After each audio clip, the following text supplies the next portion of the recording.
तो आज के लेक्चर में हम, जैसे कि मैंने आपको प्रॉमिस किया था, जितने भी हमारे आर्टिकल्स हुए 1 से लेके 51 तक, देखो यहाँ पे 1 से लेके 51 तक जितने भी हमारे आर्टिकल्स हुए, जो कि बहुत ही इंपॉर्टेंट है पॉलिटी के दृष्टिकोण से, तो उन सारे आर्टिकल्स को हम फास्ट फॉरवर्ड एक बार रिवाइज करेंगे। तो आप पूरा कॉन्सेंट्रेशन देके इसको सुनना। देखो दोस्तों, जो पहले 50 आर्टिकल है ना, वो पॉलिटी के लिए बहुत इंपॉर्टेंट है, और वो आर्टिकल जो है वो यहाँ से स्टार्ट होते हैं, ये वाले चैप्टर से। मतलब हमने पॉलिटी तो स्टार्ट कर दिया था कि constitutional framework of Indian constitution, उसके बाद दूसरा था मेकिंग ऑफ इंडियन कॉन्स्टिट्यूशन, तीसरा था silent feature of Indian constitution, चौथा चैप्टर था प्रीएम्बल ऑफ कॉन्स्टिट्यूशन। तो ये जो चैप्टर्स है ना पहले 4, इसमें कोई आर्टिकल नहीं, इसमें तो बस दिया गया है कि कॉन्स्टिट्यूशन की शुरुआत कैसे हुई थी, कॉन्स्टिट्यूशन को लिखा कैसे गया था, उसके फीचर्स क्या है, उसका प्रीएम्बल क्या है। गेम उसके बाद चालू होता है ये वाले चैप्टर से। जो चैप्टर नंबर 5 ना, उसमें लिखा गया है यूनियन एंड टेरिटरी। इसका मतलब इसमें हम सब बेसिक देखा था कॉन्स्टिट्यूशन के बारे में, कैसा बना था, कौन कौन बना रहा था, कमेटी कौन सी थी, ये सारी चीज़ें उसमें दी गई थी हमने। और उसका प्रेम्बल वेम्बल कैसे लिखा गया, तो जो पहला चैप्टर है ना कॉन्स्टिट्यूशन का, मतलब टेक्निकली जो पहला पेज है, पहला मतलब प्रेम्बल होने के बाद जहाँ से कॉन्स्टिट्यूशन लिखा गया है, वो उसमें है यूनियन एंड इट्स टेरिटरी, ये चैप्टर से वो उसमें है 4 आर्टिकल 1 to 4। उसके बाद ये वाला चैप्टर है 6 नंबर का, उसका नाम है सिटीजनशिप। उसमें आर्टिकल्स कितने हैं, उसमें 5 से लेके, देखो यहाँ तक 4 खत्म हुए, उसके बाद 5 से लेके 11 आर्टिकल इसमें। उसके बाद ये चैप्टर है फंडामेंटल राइट, इसमें 12 से लेकर 35 तक आर्टिकल है। और उसके बाद ये DPSP, उसमें 36 से लेके 51 तक। ये सारे जो आर्टिकल्स है ना, ये बहुत इंपॉर्टेंट है। और कुछ जैसे DPSP और ये फंडामेंटल राइट, ये तो घने इंपॉर्टेंट है, मतलब बहुत ज़्यादा इंपॉर्टेंट है, समझ गए आप। तो इसको शुरुआत करते हैं 1 से लेके 51 तक हम देखेंगे आज। तो चलो, सबसे पहले क्या था, पहला जो चैप्टर वाइज अगर देखा जाए तो आर्टिकल जिस चैप्टर में मौजूद है, तो यूनियन एंड इट्स टेरिटरी, ये वाले चैप्टर से चालू होते हैं। आर्टिकल फर्स्ट यहाँ से चालू होते हैं। तो आर्टिकल फर्स्ट में क्या लिखा गया है, देखो आर्टिकल फर्स्ट में लिखा गया है name and territory of union, जो हमारा देश है उसके नेम एंड टेरिटरी, ये सारी चीज़ें जो है ना वो आर्टिकल फर्स्ट में लिखी गई है। ये ऐसा बोलता है आर्टिकल फर्स्ट। तो उसमें क्या क्या लिखा गया है, उसमें लिखा गया है कि इंडिया का जो नाम है भारत और इंडिया, ये इंडिया का नाम है जो कि यूनियन ऑफ स्टेट है। उसमें जो टेरिटरीज है वो फर्स्ट शेड्यूल में आती है, आने वाली सारी टेरिटरीज का पार्ट है। और जो टेरिटरीज है वो एक तो स्टेट हो सकता है, यूनियन टेरिटरी हो सकती है, और ऐसी टेरिटरी हो सकती है जो कि अभी फिलहाल इंडिया का पार्ट नहीं है, जो कि बाद में इंडिया का पार्ट बन सकता है। तो ऐसी सारी जो टेरिटरी ना, ये आर्टिकल फर्स्ट में लिखी गई, उसका नाम और टेरिटरी ऑफ यूनियन, ये सारी चीज़ें लिखी गई। उसके बाद आर्टिकल 2 में क्या था, आर्टिकल 2 में ये लिखा गया था कि देखो, कल अगर हम कोई नया स्टेट है, नया स्टेट मतलब बनाना है हमें, कोई ऐसी लैंड है जो इंडिया का पार्ट नहीं, आउटसाइड इंडिया का पार्ट है, जो कोई और देश है, कोई भी और लैंड है जो कि इंडिया का पार्ट नहीं है, अगर हमने उसको एक्वायर कर लिया, वार जो भी हो, कुछ भी हो जाए हमारा, हमने उसको जीत लिया या एक्वायर कर लिया, हड़प लिया, अब वो यूनियन टेरिटरी उसको हमें हमारा स्टेट बनाना है, तो कैसे बनाएंगे। तो पहले तो सबसे पहले क्या है, वो जो यूनियन टेरिटरी उसको हमें हमारे इंडिया में मिलाना पड़ेगा, और उसके बाद उसको एक एज अ नया स्टेट डिक्लेयर करना पड़ेगा। तो ऐसा एक्सटर्नल इंडिया के लैंड छोड़ के बाहर वाली जो लैंड है उसको अगर हमें इंडिया में मिलाना है और उसको अगर एज अ स्टेट डिक्लेयर करना है, तो ये चीज़ हो सकती है पार्लियामेंट में एक ऑर्डिनरी बिल ला के। ऑर्डिनरी मतलब क्या, हमें कॉन्स्टिट्यूशन को अमेंड तो करना है, पर वो जो अमेंडमेंट है वो आर्टिकल 368 के तहत नहीं होगा, जो कि अमेंडमेंट की प्रोसीजर डिक्लेयर करता है। वो एक सिंपल ऑर्डिनरी बिल होगा जिसमें लिखा जाएगा कि हमारा जो कॉन्स्टिट्यूशन, देखो इसमें जो आर्टिकल फर्स्ट है इसमें लिखा गया इतनी चीज़ें, अब उसमें हम ये चीज़ भी ऐड करें, तो ऑर्डिनरी बिल ला के सिंपल मेजोरिटी से वो चीज़ हो सकती है आर्टिकल 2 के अंदर, समझ गए। एक्सटर्नल इंटरनल नहीं। अब वही चीज़ होगी कि एक्सटर्नल तो ऐसे कर सकते हैं नया स्टेट, तो इंटरनल कैसे करेंगे।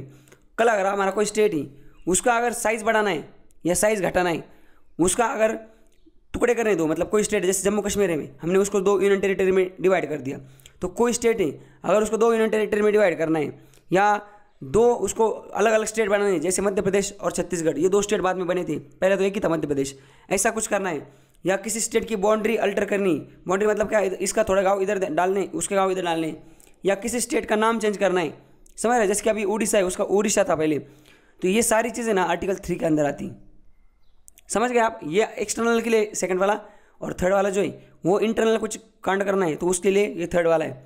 और 4 वाला आर्टिकल क्या बोलता है, आर्टिकल 4, देखो आर्टिकल 4 बोलता है कि आप जो भी चेंजेस कर रहे हो ना एक्सटर्नल बाउंड्री को इंडिया में ऐड करने के लिए, या इंटरनल गेम खेलने के लिए, जो भी कुछ कर रहे हो वो जो इंडिया का फर्स्ट शेड्यूल और 4th शेड्यूल में रहेगा, और वो जो भी चेंजेस है वो कॉन्स्टिट्यूशनल अमेंडमेंट जो है अंडर आर्टिकल 368, वो अंडर आर्टिकल 368 नहीं माना जाएगा। इसका मतलब आपको आर्टिकल 2 और आर्टिकल 3 में जो भी चेंजेस करने हैं वो एज अ कॉन्स्टिट्यूशनल अमेंडमेंट नहीं रहेगा, वो आर्टिकल 368 में नहीं आएगा, वो एज अ ऑर्डिनरी बिल से ही हो जाएगा। ये बोलता है आर्टिकल 4। समझ गए आप? तो ये था हमारे आर्टिकल 1 to 4 जो कि बिलोंग करते हैं union and it's territory chapter को, जो कि पार्ट 5 में हमारे कॉन्स्टिट्यूशन की, समझ रहे, और चैप्टर नंबर 5 उसका। तो चलो आगे चलते हैं। अब देखो नेक्स्ट जो चैप्टर है, मतलब 4 आर्टिकल जो देख ले, अब आगे कंटिन्यू करने। तो नेक्स्ट एक चैप्टर जिसका नाम है सिटीजनशिप, उसमें 5 से लेकर 11 आर्टिकल है, तो वो देखते हैं। समझ गए? यहाँ देखो सिटीजनशिप 6 नंबर का चैप्टर है हमारे कॉन्स्टिट्यूशन में, जो कि पार्ट 2 में, और उसमें कितने चैप्टर्स आते हैं? उसमें आते हैं चैप्टर्स नहीं, उसमें आते हैं आर्टिकल्स 5 से लेकर 11 तक। तो देखो आर्टिकल 5 क्या बोलता है, एक एक को देखते हैं। अब हमें सिटीजनशिप देनी, चैप्टर का नाम तो सिटीजनशिप है, तो सिटीजनशिप देनी तो हमारा जो कॉन्स्टिट्यूशन, यहाँ पे देखो उल्टा एक बार आते हैं। हमारा आर्टिकल जो 11 है ना, आर्टिकल 11 में लिखा है कि पार्लियामेंट के पास पावर है कि वो सिटीजनशिप से रिलेटेड लोगों को कैसे सिटीजनशिप दी जाए या कैसे सिटीजनशिप निकाली जाए, method of acquisition and termination of citizenship, ये जो सारी चीज़ें ना, ये पार्लियामेंट के पास पावर है कि वो एक बिल ला के बाय लॉ ये सारी चीज़ें रेगुलेट कर सकती। समझ गए? आर्टिकल 11 बोलता है, आर्टिकल कॉन्स्टिट्यूशन हमारे इंडियन कॉन्स्टिट्यूशन का आर्टिकल 11 ने बोला है कि हम पार्लियामेंट को पावर देते हैं कि वो बाय लॉ एक लॉ ला के पार्लियामेंट में सिटीजनशिप का जो मेथड से उसको एक्विजिशन मतलब सिटीजनशिप देने के या टर्मिनेशन मतलब सिटीजनशिप हटवाने के, ये सारे जो मेथड से ये रेगुलेट कर सकती है एक पार्लियामेंट में बिल ला के। तो वैसे पार्लियामेंट में समझ रहे, पार्लियामेंट ने कॉन्स्टिट्यूशन की बात मान के 1955 को एक बिल लाया था जिसका नाम है सिटीजनशिप एक्ट 1955।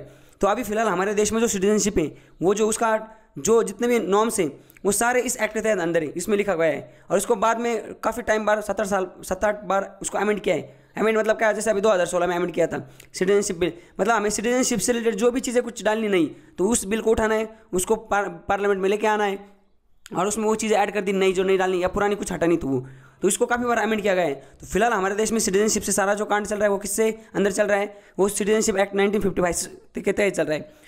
तो फिर आप बोल रहे होंगे तो भाई साहब ये तो ठीक है 1955, पर आपके सामने अभी एक क्वेश्चन आया होगा कि 1955 के बाद तो हमें समझ आ रही है सारी चीज़ें कि ये बिल है इसके अंदर आ रहा है सारा, बट हमें जब आज़ादी हुई थी तब फिर सिटीजनशिप कैसे दी गई थी? हमें तो आज़ादी, हमने तो सुना है 1947 में आज़ादी मिली, तो फिर 47 से लेकर 7-8 साल ये काम कैसे चला? तो फिर ये इसके तहत चला। तो ये जो आर्टिकल हैं सारे, बाकी देखो ये पहला, ये देखो पहला मतलब 5, 6, 7, 8, ये जो आर्टिकल है ना इसके अंदर ही बोला गया था उस टाइम पे, मतलब उस टाइम कॉन्स्टिट्यूट असेंबली का गठन हुआ था 1946 में, जिसकी पहली मीटिंग थी 9 दिसंबर को। अब 1946 को कॉन्स्टिट्यूट असेंबली का गठन हुआ, 47 में हम आज़ाद हुए। अब उस टाइम पे पार्लियामेंट में बिल तो ला नहीं सकते क्योंकि पार्लियामेंट ही नहीं थी उस टाइम पे, उस टाइम तो कॉन्स्टिट्यूशन ही नहीं बना था। तो बिल क्या होता है वो तो कॉन्स्टिट्यूशन में लिखा है, वो तो उस टाइम बनाया नहीं था। तो हमारे जो कॉन्स्टिट्यूशन मेकर्स हैं इन्होंने बोला तब तक समझ रहेगा परमानेंट जुगाड़, तो जुगाड़ ये करेंगे कि हम एक डायरेक्ट आर्टिकल में लिख देंगे कि किसको हम सिटीजनशिप देने वाले या किसको नहीं देने वाले। तो ये जो है ना ये 4 आर्टिकल, ये 4 आर्टिकल में यही लिखा है कि सिटीजनशिप कैसे देंगे, कहाँ तक 1955 से पहले जो था उसमें हम सिटीजनशिप कैसे देंगे, 47 से लेकर 57 तक जो लोगों को सिटीजनशिप दी गई है तो वो इस 4 आर्टिकल के तहत दी गई। आप समझ गए ना? अभी हमें वहाँ क्लियर होना चाहिए हमारा, हमें ये पढ़ना क्यों है पहले 4 आर्टिकल। तो ये देखते हैं एक बार, देखो सबसे पहले क्या है आर्टिकल 5। आर्टिकल 5 बोलता है कि जो लोग यहाँ के ऑर्डिनरी सिटीजन से मतलब जिनके पास डोमिसाइल रेसिडेंट इंडिया के जो इंडिया की है उनको हम सिटीजनशिप देंगे। ये 47 के बाद वाली बात चल रही है, 55 से पहले वाली सिटीजनशिप वाली। तो यहाँ पे पहली चीज़ तो उनको सिटीजनशिप दी जाएंगी जो यहाँ के नॉर्मल रेसिडेंट है, ऑर्डिनरी रेसिडेंट जिनके पास डोमिसाइल है, इनको दी जाएंगी। दूसरा क्या है, ऐसे लोग को सिटीजनशिप दी जाएंगी जो कि जैसे पार्टीशन हुआ था, पार्टीशन के बाद जो लोग इंडिया माइग्रेट हुए थे पाकिस्तान से जो उन्होंने इंडिया को चूज़ किया था पाकिस्तान और इंडिया में, और इंडिया में आए थे कब, ये 19 जुलाई 1948 के बाद वो इंडिया में आए थे, तो उनको भी सिटीजनशिप दी जाएंगे आर्टिकल 6 के तहत। आर्टिकल 7 क्या बोलता है, शुरू में जब हम डिवाइड हुए तो शुरू में जो लोग पाकिस्तान के जो तरफ जिनका झुकाव रहा, जो पाकिस्तान में जाके रहने लगे, पर बाद में उनको पता चला कि भाई साहब first love is a first love, India is India, तो वापस वो इंडिया चले आए। तो आर्टिकल 7 में उन लोगों को सिटीजनशिप दी जाएंगी जो लोग पहले पार्टीशन के बाद इंडिया से पाकिस्तान चले गए थे पर बाद में वापस इंडिया में आ गए थे। और कब आए थे वो, आफ्टर 1 मार्च 1947 में जो वो वापस आ गए थे, तो उनको भी सिटीजनशिप दी जाएंगी अंडर आर्टिकल 7। आर्टिकल 8 बोला जाता है कि right of citizenship of person of origin residing outside India. तो ये जो पर्सन ऑफ इंडियन ओरिजिन है ना, जो जिसका जैसे एक तो इंडिया में बर्थ हुआ है या इसके डिसेंडेंट है लिविंग आउटसाइड, ऐसे जो लोग हैं ना इनको आर्टिकल 8 के तहत सिटीजनशिप दी जाएंगी। समझ गए? तो 1955 तक सारा सिटीजनशिप का जो चल रहा था वो सारा का सारा कारनामा इन्हीं 4 आर्टिकल से चल रहा था। समझ गए? अब आर्टिकल 9 क्या बोलता है, आर्टिकल 9 उस टाइम पे देखो ये तो आर्टिकल देने की बात कर रहे थे, मतलब एक्वाइशन ऑफ सिटीजनशिप। आप सिटीजनशिप को कैसे एक्वायर कर सकते हैं, ये आर्टिकल 5 to 8 बोलता है 1947 के बाद टू 1950 के बीच में। पर उस टाइम पे टर्मिनेशन का क्या क्लॉज था, तो टर्मिनेशन का ये था कि आर्टिकल 19 बोलता है जो भी आदमी, अगर किसी ने वॉलंटरी, एक आदमी ऐसा है जिसने वॉलंटरी इंडिया की सिटीजनशिप तो उसके पास है, पर उसने किसी देश, दूसरे देश की सिटीजनशिप ले ली, तो अपने आप उसकी वॉलंटरी इंडिया की सिटीजनशिप है ना वो खत्म हो जाएगी। समझ गए, ये बोलता है आर्टिकल 9। तो उसके बाद कहाँ गए वो, हाँ अरे सिटीजनशिप, हाँ उसके बाद देखो यहाँ पे आर्टिकल 10 क्या बोलता है। आर्टिकल 10 बोलता है कि जो भी, देखो अभी आपने आर्टिकल 5 से लेके कितना 5, 6, 7, 8 और 9 ये देख लिया हमने। ये कौन से हैं, डोमाइसाइल विद इंडिया, ये कौन से हैं, पाकिस्तान से इंडिया आए हुए, ये कौन से इंडिया से पाकिस्तान गए पर वापस पाकिस्तान से इंडिया आए, और ये कौन से, ये P person of Indian origin. इन लोग को जो हमने सिटीजनशिप दी यहाँ तक। और 9 कौन बोल रहा है, 9 बोल रहा है कि अगर ज़्यादा स्मार्ट खेले, दूसरे देश की सिटीजनशिप ले ली तो इंडिया की अपने आप खत्म हो जाएगी। यहाँ तक देख लिया हमने। तो अब देखो आर्टिकल 10 क्या बोलता है। आर्टिकल 10 बोलता है कि आपने जो भी सिटीजनशिप ली, आर्टिकल 5 से लेकर 10 में, इसमें इसके तहत आपने जो भी सिटीजनशिप ली वो आपकी ख़त्म नहीं होगी। बस क्या उसमें एक बात शर्त, एक शर्त रखी गई उसमें, जब तक पार्लियामेंट उसमें कोई रूल ना बनाया जाए। मतलब आपकी जो continuation of right of citizenship लिखा गया है आर्टिकल 10 में, इसमें बोला गया है कि आर्टिकल 5 से लेकर 10 में उस रूल के तहत अगर कोई भी आदमी सिटीजनशिप लेता है तो उसकी सिटीजनशिप खत्म नहीं हो जाएंगी। मतलब कोई लॉ से उसकी सिटीजनशिप बिल्कुल खत्म नहीं होगी। बस अगर पार्लियामेंट कुछ लॉ नहीं लेके आए और उस लॉ में अगर पार्लियामेंट कुछ नहीं डाले ऐसा कि ये आदमी, जैसे कि ये देश है जो हमारा दुश्मन देश है, कल इसका जो आदमी, मतलब कोई आदमी अगर उधर जाकर रहता है 2 साल तो उसकी सिटीजनशिप खत्म हो जाएगी। अगर ऐसे लॉ लेके आती पार्लियामेंट, ऐसा आ नहीं सकती, वो बता रहा हूँ जैसे एग्जांपल, तो फिर वो उसकी सिटीजनशिप खत्म हो जा सकती। बट वो चीज़ आप लिखी क्या, अगर पार्लियामेंट का लॉ लाती कि अगर कोई आदमी पाकिस्तान में जाकर रहता है 2 साल, वापस आता है तो उसकी इंडियन सिटीजनशिप खत्म हो जाएंगी। तो ये चीज़ तो इसमें लिखी नहीं ना। तो ये इसका मतलब क्या है, आर्टिकल 10 बोल रहा है कि जब ये जो लॉ है ना इसके अकॉर्डिंग आपकी सिटीजनशिप खत्म नहीं होगी। बस अगर पार्लियामेंट कोई अलग से लॉ लेके आए अंडर आर्टिकल 11 तो फिर आपकी सिटीजनशिप खत्म हो सकती है। समझ गए। तो अभी जो एग्जांपल दिया ऐसा हो नहीं सकता, मैं जस्ट एग्जांपल आपको कंसेप्ट क्लियर करने के लिए बता रहा था।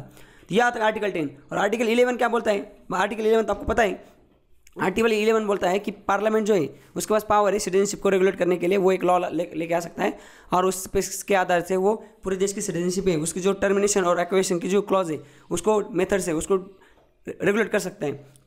तो इसी हिसाब से इसी चीज़ को मद्देनजर रखते हुए हमारे पार्लियामेंट में सिटीजनशिप एक्ट 1955 आया था 1955 में। तो उसके बाद उसी से सारा चल रहा है अब तक सिटीजनशिप का रेगुलेशन, और उसी को अगर कुछ चेंजेस करने तो उसी को उठाया जाता है, उसको चेंज किया जाता है, अमेंड किया जाता है। समझ गए आप। तो यह तक हमने देखा था 6 नंबर का चैप्टर सिटीजनशिप। अब हमारा आर्टिकल कहाँ से 1 से लेकर 11 तक हो गए ना, 1 से लेकर 5 पहले देखे 4 और अभी 5 से लेकर 11, तो हमारे 1 से लेकर 11 आर्टिकल हो गए। अब आगे देखते हैं। अभी अगला जो चैप्टर है ना इसका नाम है फंडामेंटल राइट्स। अब फंडामेंटल राइट्स जो है अब ये है हमारा 7 नंबर का चैप्टर, और इसमें कितने आर्टिकल है, इसमें 12 से लेकर 35 आर्टिकल है। समझ गए आप। तो चलो इसको देखते हैं।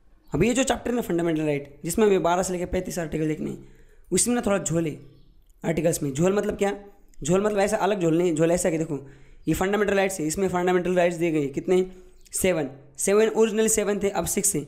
समझ रहे। ये जो है ना राइट टू प्रॉपर्टी 31 आर्टिकल, ये हमें नहीं पढ़ना है क्योंकि ये डिलीट कर दिया है। इसको बाद में 44 अमेंडमेंट एक्ट के तहत 1946 में इसको आर्टिकल 300A में डाला गया है, तो इसको हमें नहीं पढ़ना है राइट टू प्रॉपर्टी को। तो हमें कौन से पढ़ना है, ये 4, 5 और एक 6 वाला, ये 6 आर्टिकल है। तो अभी ये मैंने बताया जैसे 6 आर्टिकल्स जो फंडामेंटल राइट्स है ना उसके अंदर जो आर्टिकल आते हैं ना वो आता है आर्टिकल 14 से लेके आर्टिकल 32 तक। समझ गया आप। तो इसमें झोल क्या है, तो ये चैप्टर में झोल ऐसा है कि इससे पहले हमें आर्टिकल 12 और 13 ये भी पढ़ना है, और उसके बाद आर्टिकल 33, 34 और 35 ये भी पढ़ना है। इसका मतलब क्या, इसका मतलब ये है कि यहाँ पे देखो, यहाँ पे लिखा है कि फंडामेंटल राइट जो चैप्टर है उसमें आर्टिकल आते हैं 12 से लेकर 35, 12 से लेकर 35 आते हैं टेक्निकली। पर अगर देखा जाए तो जुगाड़ ऐसा है इसमें कि 14 से लेकर 32 तो कहीं सिर्फ फंडामेंटल राइट्स है, बाकी जो 12 और 13 ये फंडामेंटल राइट नहीं, ये फंडामेंटल राइट चैप्टर से रिलेटेड चीज़ें, जैसे कि आपको वो पढ़नी पड़ेगी तभी आपको फंडामेंटल राइट क्या वो पता चलेगा। और आगे 33, 34, 35 ये जो हमारे आर्म फोर्सेस हैं उनके फंडामेंटल राइट से रिलेटेड चीज़ें, मतलब उसमें तो लिखा है कि उनको फंडामेंटल राइट नहीं देना है। समझ रहे। तो इसका मतलब टेक्निकली 14 से 32 ये आर्टिकल फंडामेंटल राइट के, पर पूरा चैप्टर अगर हमें पढ़ना है तो उसमें से आते हैं 12 से लेकर 35 तक।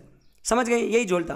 तो चालू करते हैं। अब सबसे शुरू में हम 12 नंबर देखेंगे, उसके बाद 13, उसके बाद ये चालू कर देंगे यहाँ से राइट टू इक्वलिटी, फिर उसमें ऐसा देखेंगे। फिर समझ गए आप। चलो फिर कर देखते हैं। अब आर्टिकल 12 क्या एक्सप्लेन करता है? आर्टिकल 12 स्टेट को एक्सप्लेन करता है। स्टेट को एक्सप्लेन करता है मतलब क्या करता है? देखो स्टेट की डेफिनेशन हम देखते हैं कि स्टेट ऐसा करेगा, स्टेट वैसा करेगा। अभी हमारे अगर देश में अगर स्टेट की बात करते हैं तो हमें पता चल जाता है कि जैसे ये स्टेट्स है दिल्ली, यूपी, महाराष्ट्र, तो इसके बारे में बात करें होंगे। पर कुछ कुछ क्या होता है, इंटरनेशनल जो प्लेटफॉर्म्स होते हैं ना, वहाँ पे जो मीटिंग्स होती है या बड़े बड़े प्रोग्राम्स होते हैं, वहाँ पे बड़े बड़े देश पार्टिसिपेट करते हैं, तो वहाँ पे भी बोला जाता है कि जो स्टेट्स है, इंडिया स्टेट ने ऐसा बोला, पाकिस्तान स्टेट ने ऐसा बोला, पाकिस्तान डेड स्टेट है, समझ गए? तो डेड स्टेट मतलब ऐसा स्टेट जहाँ पे पूरा इकोनॉमी कुछ नहीं, वो खत्म होने वाला है, ऐसी चीज़ बोला जाती है पाकिस्तान के बारे में। तो ये जो स्टेट है ना, ये फिर देश के लिए भी वहाँ पे यूज़ होता है। इसका मतलब हमें ये चीज़ तो पता चल गई कन्फर्म कि स्टेट मतलब सिर्फ हमारा जो स्टेट होते हैं, ये प्रोविंस, महाराष्ट्र, गुजरात, पंजाब, वो स्टेट नहीं। स्टेट की चीज़ जो स्टेट, ये जो वर्ड है, ये अलग चीज़ों के लिए भी यूज़ किया जाता है, इतना तो हमें पता चल गया है। तो फिर ऐसे कौन सी चीज़ों के लिए ये स्टेट वर्ड यूज़ किया जाता है? तो ये आर्टिकल 12 में लिखा गया है। तो आर्टिकल 12 क्या बोलता है? एनी अथॉरिटी, ऐसी कोई भी अथॉरिटी अंडर गवर्नमेंट के अंडर ऐसे कोई भी अथॉरिटी, वो जो ऐसे पोजीशन पे जो कि डिसीजन ले सकती है, डिसीजन इंप्लीमेंट कर सकती है, जो कि लोगों को इफेक्ट करेगा। मतलब ऐसी अथॉरिटी जो डिसीजन लेने के और डिसीजन को इंप्लीमेंट एग्जीक्यूट करने के काबिलियत रखती है, जो कि लोगों की लाइफ को इफेक्ट करता है, समझ गए? तो हमारे देश में स्टेट क्या क्या है? एक तो हमारा सेंट्रल गवर्नमेंट, उसके बाद पार्लियामेंट, उसके बाद हमारा स्टेट गवर्नमेंट्स और उनकी स्टेट लेजिस्लेचर जो है विधानसभा, वो, उसके बाद ऑल लोकल अथॉरिटीज़ जैसे कि म्यूनसिपैलिटी, पंचायत राज सिस्टम, डिस्ट्रिक्ट बोर्ड, ये सारे के सारे भी क्या है? ये स्टेट, इसको भी स्टेट बोल सकते हैं क्योंकि इनके पास भी पावर है। उसके बाद क्या? Other statutory and non statutory body. तो स्टैट्यूटरी बॉडी मतलब ऐसी बॉडी जो पार्लियामेंट में बिल ला के पास की गई, मतलब जिसके लिए पार्लियामेंट में बिल लाया गया है और उसके बाद उसको एक्ट बना के उसमें वो बॉडी बनाई गई। और उसके बाद नॉन स्टैट्यूटरी मतलब ऐसी बॉडी जैसे नीति आयोग, जो कि अभी स्टैट्यूटरी मतलब LIC एक्ट आया पार्लियामेंट में 1955 में, उसके अकॉर्डिंग ये LIC बॉडी बनी। उसके बाद नॉन स्टैट्यूटरी बॉडी मतलब ऐसी बॉडी जो कि पार्लियामेंट में बिल ला के पारित करके उसको बॉडी नहीं बनाया गया है, तो वो डायरेक्ट एग्जीक्यूटिव डिसीजन से ली गई। जैसे कि अभी नीति आयोग, ये मोदी जी ने डायरेक्ट बनाई है, इसके लिए कोई बिल नहीं आया है। तो ये बॉडी, अब जैसे नीति आयोग के पास भी पावर है, नीति आयोग बोल सकता है कि जैसे नीति आयोग है ना, एक लिस्ट को पब्लिश करता है, हेल्थ लिस्ट जो होती है ना, हमारे देश में हेल्थ की सिचुएशन क्या है, तो ये स्टेट को ऑर्डर देता है, भाई साहब आपके देश स्टेट में हेल्थ की कंडीशन क्या है, हमें भेज दो। तो फिर इसके पास भी पावर है ना, तो नीति आयोग क्या है? वो नॉन स्टैट्यूटरी बॉडी, पर उसके पास भी पावर है। तो ये हमने देखा था आर्टिकल 12 में, जो कि है स्टेट। उसके बाद आर्टिकल 13। अब देखो आर्टिकल 13 क्या बोलता है? अब ये जो फंडामेंटल राइट्स जो चैप्टर हम देख रहे हैं ना, तो फंडामेंटल राइट्स क्या है? उसमें बोला गया है कि ये जो राइट्स है, ये बेसिक राइट्स है जो कि सिटीजन को दिए गए। और ये क्या है? फंडामेंटल राइट, इसको इसलिए बोला जाता है क्योंकि फंडामेंटल राइट जो है ना, वो जस्टिसेबल है। जस्टिसेबल मतलब इनके वायलेशन पे कोई भी आदमी कोर्ट में जा सकता है। तो आर्टिकल 13 वही एक्सप्लेन करता है, वो एक्सप्लेन करता है doctrine of judicial review. Doctrine of judicial review means क्या? वो बोलता है कि स्टेट अगर कोई भी डिसीजन ले जो कि फंडामेंटल राइट को वायलेट करता है किसी सिटीजन की, तो उस पर क्या हो जाता है? उसको कोर्ट में चैलेंज किया जा सकता है। तो वही बोलता है जुडिशियल रिव्यू मतलब क्या? जुडिशियल रिव्यू कर सकते हैं वो उस डिसीजन को जो फंडामेंटल राइट को चाहे वायलेट कर रहा है, और फिर उसको स्ट्राइक डाउन कर सकती है, उसको खारिज कर सकती है, समझ गए? उसमें लिखा है देखो, और लॉज, ऐसे कोई भी लॉज अगर वो फंडामेंटल राइट से मतभेद रखते हैं तो उसका जुडिशियल रिव्यू होगा, समझ रहे? और उसी को बोल जाता है डॉक्ट्रिन ऑफ जुडिशियल रिव्यू। और जो जुडिशियल रिव्यू होगा वो आर्टिकल सुप्रीम कोर्ट है, अगर सुप्रीम कोर्ट को अगर किसी का फंडामेंटल राइट का वायलेशन होता है तो वो मैटर अगर सुप्रीम कोर्ट में जाता है, तो सुप्रीम कोर्ट अंडर आर्टिकल 32 और हाई कोर्ट अंडर आर्टिकल 226 ये उस लॉ को अनकॉन्स्टिट्यूशनल और इनवैलिड बोल सकती है। मतलब असंवैधानिक और इनवैलिड मतलब ये काम अब नहीं कर सकते, वैलिड नहीं आज से, ऐसा डिसीजन दे सकते। तो ये जो चीज़ है ना, जुडिशरी की फंडामेंटल राइट को वायलेट होने के बाद उसमें कूदने की और उसको रिव्यू करने को, उस एक्ट को, उसको बोलते हैं डॉक्ट्रिन ऑफ जुडिशियल रिव्यू, समझ गए? जुडिशियल रिव्यू वर्ड जो है ना वो मेंशन है कॉन्स्टिट्यूशन में, बाय द वे। तो ये था आर्टिकल 13। हमने देखा आर्टिकल 12 जो स्टेट को एक्सप्लेन करता है। 13A ये बोलता है कि जुडिशियल रिव्यू जो है, कोई भी अगर आर्टिकल फंडामेंटल राइट को वायलेट कर रहा है, कोई लॉ, आर्टिकल नहीं, कोई लॉ और एक्ट, तो उसमें जुडिशियल उसका रिव्यू कर सकती है और उसको खारिज कर सकती है। तो ये आता है डॉक्ट्रिन ऑफ जुडिशियल रिव्यू के डॉक्ट्रिन में, जो कि आर्टिकल 30 में एक्सप्लेन किया गया है। उसके बाद ये देखो यहाँ से चालू होता है फिर अभी फंडामेंटल राइट्स। पहला जो फंडामेंटल राइट है वो है राइट टू इक्वलिटी। इसमें आते हैं आर्टिकल 14 और 14 से लेकर 18 तक। तो आर्टिकल 14 क्या है? आर्टिकल 14 बोलता है equality before law, equal protection of law. इसका मतलब है सारे जो लोग हैं देश के सिटीजन, ये लॉ के सामने सब इक्वल है। कोई लॉ के सामने कोई अंबानी नहीं और कोई आम आदमी नहीं, सब लोग एक जैसे। अगर कोई सेम सज़ा करेगा तो सबको इक्वल सज़ा पे, इक्वल जो ऑफेंस है उस पर इक्वल सज़ा होगी, ऐसा कोई भेदभाव नहीं किया जाएगा पैसा वैसा ये देख के। उसके बाद आर्टिकल 15 बोलता है प्रोहिबिशन ऑफ डिस्क्रिमिनेशन, हमें भेदभाव को रोकना है, प्रोहिबिट करना है भेदभाव को। कौन से ग्राउंड पे? On the ground of only, क्या है उसमें लिखा गया है? रिलीजन, धर्म, रेस मतलब ये काला गोरा, ये कास्ट जात, सेक्स जेंडर मतलब male female, and place of birth मतलब कहाँ जन्मा हुआ है। तो इन आधार पे हम किसी भी आदमी को से भेदभाव नहीं कर सकते। अगर ऐसा करेंगे फिर जेल में डाके पेला जाएगा। उसके बाद आर्टिकल 16 क्या बोलता है, वो बोलता है equal opportunity in the matter of public employment. जो गवर्नमेंट जॉब है उसमें सबको इक्वल अपॉर्चुनिटी मिलेगी, उसमें कोई भेदभाव नहीं होगा। पर उसमें कुछ एक्सेप्शन दिए गए, जैसे SC/ST। अब SC/ST को एक्सेप्शन है, मतलब उनको क्या है, OBC भी उनको रिजर्वेशन दिया गया है। तो रिजर्वेशन जो है हमारे देश में जो रिजर्वेशन दिया गया है वो आर्टिकल 16 के द्वारा दिया गया है। इसमें मैंने एक पूरा अलग वीडियो बनाया रिजर्वेशन का, अगर आपने देखा नहीं हो आप जाके देखो। तो ये जो है आर्टिकल 16 इसके अंदर आता है, SC/ST को एक्सेप्शन दिया गया है। उसमें जो पब्लिक एम्प्लॉयमेंट है मतलब गवर्नमेंट जॉब, उसको सबको इक्वल अपॉर्चुनिटी मिलेगी, ये उसमें लिखा गया है। उसके बाद आर्टिकल 17 बोलता है अनटचेबिलिटी। मतलब वो बोलता है कि हमारे देश में जो छुआछूत है, मतलब जो पहले जो थी इंडिपेंडेंस के पहले, उसको अबॉलिशन करने के लिए और उसकी प्रैक्टिस को अबॉलिशन करने के लिए आर्टिकल 17 बोला जाता है। अगर इसको वायलेट करोगे तो उसमें एक एक्ट भी बना था शुरू में, अनटचेबिलिटी एक्ट 1955। उसके बाद उसको 1976 में उसको अमेंड भी किया गया, अब उसका नाम है सिविल राइट एक्ट। तो उसमें सारा लिखा गया है कि अगर कोई अनटचेबिलिटी करता है तो उसको क्या सजा देगी, उसमें क्या फाइन मारा जाएगा। तो ये आर्टिकल 17 बोलता है कि अनटचेबिलिटी को हमें अबॉलिश करना है, खत्म करना है और उसकी प्रैक्टिस को भी खत्म करना है। उसके बाद आर्टिकल 18 बोलता है abolition of title except military and academic. वो बोलता है कि जैसे शुरू में सरदार महात्मा ये जो टाइटल दिए जाते थे, समझ गए, इंडिपेंडेंस से पहले, तो ये जैसे कि राजा भी टाइटल दिया जाता था, लोकमान्य भी टाइटल था। तो ये टाइटल को हम अबॉलिश करते हैं, ये टाइटल किसी को दिया नहीं जाएगा, क्योंकि हम देख रहे हैं राइट टू इक्वलिटी, हमें सबको इक्वल प्लेटफॉर्म पे लेके आना है। तो किसी को पर्सनल टाइटल नहीं दिया जाएगा एक्सेप्ट मिलिट्री, मतलब मिलिट्री में जो बड़े बड़े झंडे गाड़ते हैं लोग, तो उनको मिलिट्री का वो टाइटल होता है। और एकेडमिक ये पद्म भूषण, पद्म विभूषण, ये जो टाइटल है ये वाले बस दिए जाएंगे, बाकी टाइटल्स किसी को दिए नहीं जाएंगे। समझ गए आप। तो ये था आर्टिकल 18। तो इस तरह से हमने राइट टू इक्वलिटी में आर्टिकल 14 से लेकर 18 तक इस सारे के सारे आर्टिकल देख लिए। अब कहाँ तक आए हम, 1 से 18 हो गया। अब हमें आगे चलना है 19 से। अब देखो 19 से लेकर 22 तक ये आता है दूसरे फंडामेंटल राइट में, जो है राइट टू फ्रीडम। तो राइट टू फ्रीडम में आते हैं आर्टिकल 19, 20, 21 और 22, ये 4 आर्टिकल्स आते हैं। तो इसको हम एक बार देखते हैं। आर्टिकल 19 जो है ना, उसमें ना 6 फंडामेंटल राइट्स दिए गए, प्रोटेक्शन ऑफ 6 राइट्स। तो ये बोला 6 राइट्स दिए गए हर सिटीजन को, जिसको वो अपने आम मर्रा ज़िंदगी में यूज़ कर सकता है, और उसका प्रोटेक्शन उसको प्रोवाइड किया है वो 6 राइट्स से रिलेटेड। वो फंडामेंटल राइट्स के अंडर आते हैं। इसका मतलब उसका वायलेशन होता है तो आदमी कोर्ट में जा सकता है, और सुप्रीम कोर्ट में जा सकता है, हाई कोर्ट में जा सकता है। तो वो 6 राइट्स कौन से वो देखते हैं एक बार। यहाँ पे देखो इधर दिए हुए एक एक को फास्ट फॉरवर्ड देखते हैं। इसको हमने एक प्रीवियस लेक्चर जो था फंडामेंटल राइट वाला, उसमें हम एकदम डिटेल में देखा है, आप उधर जाके देख लो, ये हम रिवीजन कर रहे हैं। तो सबसे पहले क्या है, freedom of speech and expression. आप अपनी भावनाओं को बाहर ला सकते हैं, बोल के, एक्सप्रेस करके, opinion by mouth, writing, painting, picture, इससे। दूसरा क्या है, फ्रीडम ऑफ असेंबली। आप जो है एक जगह गैदर हो सकते हैं, बस आपके पास कोई मतलब कोई हथियार नहीं होना चाहिए। तो फार्मर, लेबर, स्टूडेंट ये एक जगह इकट्ठा हो सकते हैं। तीसरा था फ्रीडम टू फॉर्म एसोसिएशन। आप ग्रुप बना सकते हैं, बजरंग दल वो टाइप के आप ग्रुप बना सकते हो। कॉमन ऑब्जेक्टिव को लेके सारे लोग इकट्ठा के ग्रुप भी बना सकते हैं, ये भी आपको प्रोटेक्शन ऑफ 6 राइट के अंदर दिया गया है। उसके बाद क्या है, freedom of movement in India. तो आपको इंडिया में कहीं भी जाके आपको रह सकते हो, घूम सकते हो। उसके बाद क्या है, बस कर्फ्यू नहीं लगा होना चाहिए, कर्फ्यू लगा होगा तो फिर पहले जाओगे।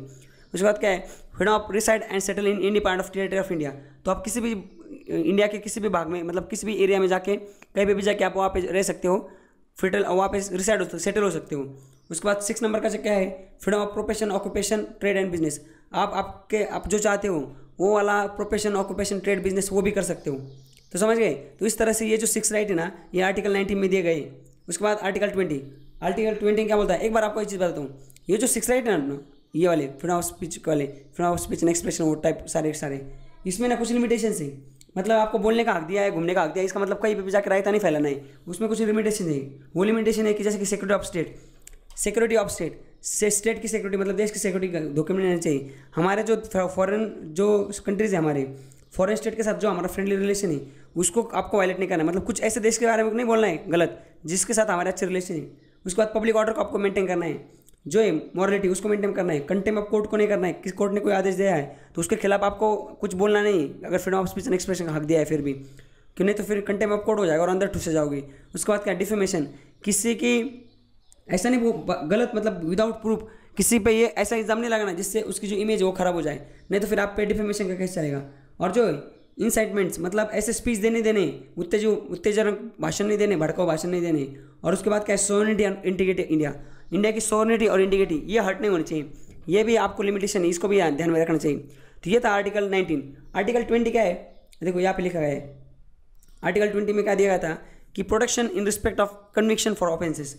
मतलब कोई ऑफेंस कर, आप कोई गलती करते हो, समझ रहे हैं, ऑफेंस मतलब क्या, कोई गलती करते हो और उसमें आपको कन्विक्शन होता है आपका, मतलब क्या, आप दोषी पाए जाते हो और किसी ऑफेंस में, फिर भी आपको कुछ प्रोटेक्शन मिले हुए फंडामेंटल राइट के तहत, मतलब आपने कोई गलती की और आपको उसके लिए कन्विक्शन होने वाला है, मतलब सज़ा होने वाली है, आप दोषी हो गए हो, तो सज़ा होने पनिशमेंट के टाइम भी आपको कुछ ना फ्रीडम ऑफ मतलब राइट दिए गए, राइट टू फ्रीडम में कुछ फ्रीडम के राइट्स दिए गए। वो क्या है, उसमें हमने देखे थे 3 टाइप के थे। सबसे पहले क्या था, नो एक्सपोस्टो लेजिस्लेशन। नो एक्सपोस्टो लेजिस्लेशन में क्या था, जैसे आपने अगर कोई सज़ा की, आपने कोई मतलब ऑफेंस किया है, तो आप एक्यूज हो किसी चीज़ के लिए, बाद में आप ना कन्विक्टेड हो चुके हो, आपको सेंटेंस होने वाला है, मतलब सज़ा होने वाली, बट आपको सज़ा उसी लॉ के हिसाब से होंगी। जिस दिन आप अरेस्ट हुए ना, उस दिन तक उस सज़ा के लिए जो लॉ बना हुआ था उसी के अकॉर्डिंग आपको सज़ा मिलेगी। ऐसा नहीं कि आपको आज अरेस्ट किया और 2 साल बाद आपको सज़ा देने वाले, पर बीच में एक लॉ आया और वो लॉ उस जो ये था मतलब क्राइम था जो आपने किया था उससे रिलेटेड आया और उसमें पहले सज़ा कम थी और बाद में बढ़ाई गई और फिर आपको बढ़ी हुई सज़ा नहीं मिल सकती। आपको उसी टाइम पे सज़ा उसी हिसाब से सज़ा मिलेगी, उसी लॉ के हिसाब से जो उस दिन तक प्रेजेंट था जिस दिन आप अरेस्ट हुए। तो ये आता है नो एक्स फैक्टो लेजिस्लेशन। उसके बाद हमने देखा था no double jeopardy. No jeopardy मतलब क्या कि एक आदमी को एक ही क्राइम के लिए डबल सज़ा नहीं मिल सकती, समझ रहे हैं। उसके बाद तीसरा था no self incrimination. No self incrimination मतलब क्या, एक आदमी अपने खिलाफ मतलब विटनेस नहीं बन सकता, ये खुद के खिलाफ खुद विटनेस नहीं बन सकता, मतलब ये नहीं बोल सकता कि देखो मैंने कोई क्राइम किया, या ये नहीं बोल सकता कि मैंने नहीं किया। तो ये था। उसके बाद आर्टिकल 21 में क्या बोला जाता है, protection of life and personal liberty accept in accordance with the procedure established by law. इसका मतलब क्या होता है कि देखो आपको ना ये लाइफ का प्रोटेक्शन मिलेगा, आपको लाइफ का प्रोटेक्शन मिलेगा, आपको पर्सनल लिबर्टी में मिलेगा, मतलब पर्सनल फ्रीडम भी मिलेगा, बस जो लॉ में प्रोसीजर एस्टेब्लिश की गई उसके खिलाफ जाके आपने काम नहीं करना है। इसका मतलब क्या, जैसे राइट टू प्राइवेसी, तो अगर राइट टू प्राइवेसी आपको मिल गया है आर्टिकल 21 में, बट आपके राइट टू प्राइवेसी की वजह से दूसरे की प्राइवेसी भंग नहीं होनी चाहिए। मतलब अगर आपको स्पीकर लगा के गाने सुनने रूम में, तो आप स्पीकर लगा गाने सुन सकते हो, ये कॉन्स्टिट्यूशन राइट है आपका राइट टू प्राइवेसी के अंदर।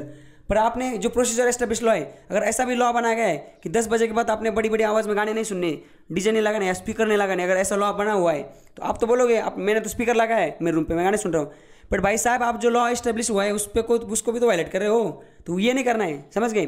तो आपको protection of personal life and personal liberty ये मिला हुआ है आर्टिकल 21 के अंदर, बट आपने बस एक चीज़ का ध्यान रखना है कि लॉ जो एस्टेब्लिश हुआ है, law procedure of law establish law, उसको आपने वायलेट नहीं करना चाहिए, समझ गए। बाद में आर्टिकल 21 में और भी चीज़ें ऐड की गई, जैसे कि पोल्यूशन फ्री एनवायरमेंट, ये भी आर्टिकल 21 में डाला गया है। सुप्रीम कोर्ट ने डाला था कि राइट टू लाइफ के अंडर ये चीज़ आती है। और जो राइट टू प्राइवेसी जो था, ये इसको ना फंडामेंटल राइट डिक्लेयर कर दिया था 2017 में। एक केस आया था KS Puttaswamy versus union of state India case, मैंने आपको ये चीज़ बताई थी जब मैंने ये पढ़ाया था आपको डिटेल में। तो उसके तहत राइट टू प्राइवेसी भी क्या एक फंडामेंटल राइट है, और राइट टू प्राइवेसी के अंदर बाकी भी आर्टिकल आते हैं, जैसे कि आर्टिकल 14, आज राइट टू 14 है ना, 14 उसका 19 और 21, ये भी अगर आपको इसको देखोगे सही से तो ये भी राइट टू प्राइवेसी से रिलेटेड है आसपास। उसके बाद आर्टिकल 21 ये बाद में डाला गया, देखो जो आर्टिकल 21 है, आर्टिकल 21 उसमें आर्टिकल 21 ये डाला गया था 86 अमेंडमेंट एक्ट 2002 के तहत, और इसको 2010 से लागू किया गया था। उसमें क्या लिखा है, right to free and compulsory education to all children. जो बच्चे हैं ना 6 साल से लेकर 14 साल तक, इनको फ्री एजुकेशन देना ये स्टेट की जिम्मेदारी है, ये भी फंडामेंटल राइट है। अगर ये नहीं मिलता तो कोर्ट में जाके वापस पेला जा सकता है गवर्नमेंट को। ये था आर्टिकल 21 है। आर्टिकल 22 में क्या लिखा है, देखो उसमें लिखा गया कि protection against arrest and detention in certain cases. मतलब इसमें लिखा गया है कि कोई आदमी को अगर प्रोटेस्ट कर रहे हैं, किसी आदमी को अगर हम अरेस्ट कर रहे हैं तो उसको भी हम प्रोटेक्शन देंगे उसके खिलाफ। तो उसमें 2 चीज़ें हमने देखी थी, एक था पुनिटिव डिटेंशन और दूसरा था प्रिवेंटिव डिटेंशन। पुनिटिव डिटेंशन में क्या होता है, कोई आदमी क्राइम करता है तो कोई आदमी क्राइम करेगा तो उसको पुनिटिव डिटेंशन मतलब उस क्राइम के लिए अरेस्ट किया जाएगा, उसके कोर्ट में ट्रायल होगी, उसको सज़ा पनिशमेंट मिलेगी। और प्रिवेंटिव डिटेंशन मीन्स क्या, कोई आदमी क्राइम नहीं करता पर गवर्नमेंट को पता है कि ये साला बाहर अगर इसको रहेगा, जैसे गणपति उत्सव ये अगर बाहर रहेगा तो ये दारू पी के कहीं ना कहीं कांड कर देगा, इससे अच्छा प्रिवेंटिव इसको पहले प्रिवेंट किया जाए, इस सिचुएशन को इसको अरेस्ट किया जाए। तो इसमें ट्रायल नहीं होती, जैसे इसमें ट्रायल होती कोर्ट में, इसमें ट्रायल नहीं होती, इसमें बस उसको उठा के जेल में डाला जाता है। इसमें क्या होता है, पनिशमेंट मिलती, इसमें पनिशमेंट भी नहीं मिलती, बस उठा के बाद में वापस कर दिया जाता है, छोड़ दिया जाता है। तो अगर एक बार अगर उठा लिया जाए प्रिवेंटिव डिटेंशन के टाइम पे तो 3 महीने तक अंदर रखा जा सकता है। और बाद में अगर आपको इसको बढ़ाना है तो जो जज ऑफ हाईकोर्ट है उसमें एक एडवाइजरी बोर्ड होती है, उससे परमिशन लेनी पड़ेगी आपको। तो ये देखा था हमने आर्टिकल 22 में। तो इस तरह से हमने राइट टू फ्रीडम जो है उसके आर्टिकल 19 से लेकर 22 को वापस एक बार रिवाइज कर लिया। अब कहाँ तक आए हम, 1 से लेकर 22 तक हो गए। अब आगे देखना है हमें, तो आगे कहाँ है, आर्टिकल 23 और 24 ये आता है राइट टू फंड। तीसरा जो फंडामेंटल राइट्स है, राइट अगेंस्ट एक्सप्लॉयटेशन, मतलब आपका एक्सप्लॉयटेशन होने से बचने के लिए कुछ राइट दिए गए आपको कॉन्स्टिट्यूशन में, फंडामेंटल राइट्स, तो आते हैं आर्टिकल 23 और 24 के तहत। तो आर्टिकल 23 क्या है? 23 बोलता है कि prohibition of traffic in human beings and force labour. जो ह्यूमन बींग है उनका ट्रैफिकिंग मतलब क्या है? Illegal use of human being. Trafficking का मतलब होता है illegal use of human being, और ह्यूमन ट्रैफिकिंग मतलब क्या है? जैसे कि किसी को प्रोस्टिट्यूशन के लिए किसी महिला को आप ज़बरदस्ती कर रहे हो, क्या मतलब किसी को भीख मांगने के लिए कर रहे हो, या किसी को लेबर के लिए बिना उसकी मंजूरी उसको आप ढकेल रहे हो। तो अगर ऐसे human being and force labour इनका अगर ट्रैफिकिंग हो रहा है तो उसको प्रोहिबिशन करने के लिए आर्टिकल 23 में सारे प्रोविजन है। तो इसके तहत लॉ भी बनाए गए। तो पोस्को एक्ट आपने सुना होगा, पोस्को एक ऐप भी। तो चाइल्ड लेबर को अगर कोई मतलब चाइल्ड लेबर जो है या कोई लड़की उसको हरेस को कर रहा है तो उस ऐप पे जाकर आप कंप्लेंट कर सकते हो। तो पोस्को एक्ट बना था अंडर आर्टिकल 23 उसके तहत, समझ गए। तो आर्टिकल 23 ये बोलता है। आर्टिकल 24 क्या बोलता है? देखो उसमें क्या बोल रहा है? Prohibition of employment in children in factories, मतलब ये जो पोस्ट एक्ट एक्चुअली 24 में बना था चिल्ड्रन का, इधर ही इसमें तो क्या है, इसमें सारे कॉमनली सारे आते हैं, पर 24 सिर्फ चिल्ड्रन के लिए। तो जो चिल्ड्रन है ना, ये चिल्ड्रन को आप फैक्ट्री में काम करने के लिए, मतलब चिल्ड्रन को आप फैक्ट्री में काम करने के लिए नहीं फोर्स कर सकते, समझ रहे? अगर कोई कंपनी चिल्ड्रन को रखती काम के लिए तो फिर उस पर केस हो सकते हैं और उसको प्यार से पेला जा सकता है कोर्ट में और जेल में। तो बाद में देखो इसमें कुछ एक्सेप्शन है जो कि स्पोर्ट, इंटरटेनमेंट और होम, इन कामों के लिए आप ले सकते हो, पर बाकी चीज़ों के लिए फैक्ट्री में आप बच्चों को नहीं डाल सकते। उसके बाद क्या था? उसके बाद था ये हमने यहाँ तक तो देख लिया, कहाँ तक? 24 तक। 25 ये 4 नंबर का जो फंडामेंटल राइट है, right to freedom of religion, इसमें आता है 25 से लेकर 28 तक, इतने आर्टिकल्स आते हैं। तो इसको एक बार देखते हैं। जैसे कि आर्टिकल 25 क्या बोलता है? अगर आपको आप किसी धर्म में आपका कंसाइंस मतलब फेथ है, फ्रीडम ऑफ कंसाइंस, आपका जो अंतरात्मा है उधर से अगर आपको किसी धर्म के लिए आवाज़ आ रही तो उस धर्म को आप प्रोपेस कर सकते हो, मतलब उसको ये कर सकते हो, अपना सकते हो, उसकी प्रैक्टिस मतलब उसको रेगुलर जो है फॉलो कर सकते हो, और प्रोपेगेट उसका स्प्रेड भी कर सकते हो, मतलब वो फैला सकते हो, लोगों को बोल सकते हो धर्म बहुत अच्छा, आप भी अपना लो। बस उसमें कंडीशन है कि उसमें फोर्स कन्वर्जन नहीं होना चाहिए, मतलब कन पे टिप्पे घोड़ा रख के कन्वर्जन नहीं कराना है। अगर वो करोगे तो फिर पुलिस लेके उठा के लेके जाएंगी। तो ये था आर्टिकल 25। आप अपने धर्म को, आप उस किसी भी धर्म को आपको जो पसंद है उसको अपना सकते हो, उसको प्रैक्टिस कर सकते हो और उसको स्प्रेड कर सकते हो। ये है आर्टिकल किसमें? 25 में। 26 क्या बोलता है? अब ये जो धर्म है ना, अलग अलग धर्म, वो अलग अलग धर्म अपना रिलीजियस जो इंस्टीट्यूशन है, मतलब देखो freedom to manage religious affair, अपने धर्म के मैनेज अफेयर्स जो है, मतलब अपने धर्म से रिलेटेड जितनी भी चीज़ें, ये जो इंस्टीट्यूट है बड़े बड़े, मतलब रिलीजियस ऑर्गेनाइजेशन है, ये अपने अपने लेवल पे इसको ऑर्गेनाइज कर सकते हैं, समझ गए? मतलब जैसे कि रिलीजियस अफेयर है, इंस्टीट्यूट खोल सकते हैं, अपना पैसा मतलब समझ रहेगा। रिलीजियस जितने भी अफेयर है, धार्मिक अफेयर, ये स्कूल सब खोल सकते हैं, एस्टेब्लिश, ये सारी चीज़ें कर सकते हैं अपने अपने लेवल पे। तो ये था आर्टिकल 26। आर्टिकल 27 क्या बोलता है? ये जो freedom of taxation in the promotion of religion, मतलब बड़ी बड़ी जो धार्मिक संस्था है ना, ये अपना जो प्रमोशन करना है इनको अपने धर्म का, तो उसके लिए इनको टैक्स नहीं देनी पड़ेगी, मतलब ये उससे रिलेटेड जितनी भी चीज़ें करती है, जितना भी खर्चा आता है उसको इनको गवर्नमेंट को टैक्स नहीं देना चाहिए। ये था आर्टिकल 27 में। और आर्टिकल 28 क्या बोलता है? Freedom from attending religious instruction, मतलब ये बोलता है कि देखो जितने भी स्कूल है ना जो स्टेट फंड से चलते हैं, समझ, स्टेट फंड मतलब क्या? जो स्टेट गवर्नमेंट या सेंट्रल गवर्नमेंट वो पूरा फंड करती है उसको, उसमें रिलीजियस इंस्ट्रक्शन नहीं दे सकते आप, किसी एक धर्म का इंस्ट्रक्शन नहीं दे सकते। पर अगर कोई स्टेट है वो इसके अंदर चलता है, देखो ये रिलीजियस अफेयर जो है, मतलब आर्टिकल 26 के तहत कोई रिलीजियस ऑर्गेनाइजेशन कोई संस्था खोलती है और वो अगर बच्चों को बोलती है कि आपको हमारा ये जो धर्म है इसको इससे रिलेटेड, मतलब जैसे जितनी भी चीज़ें होंगी उससे रिलेटेड, वो अगर बोलती है कि आपको ये फॉलो करनी है तो ये फॉलो करनी पड़ेगी, समझ रहे? पर जो स्टेट फंडेड स्कूल है उसमें आप रिलीजियस इंस्ट्रक्शन को नहीं डाल सकते, समझ रहेगा? उसमें आपको मतलब इसमें आप रिलीजियस इंस्ट्रक्शन को अप्लाई नहीं कर सकते जहाँ पे पैसा गवर्नमेंट का स्कूल में, समझ गया?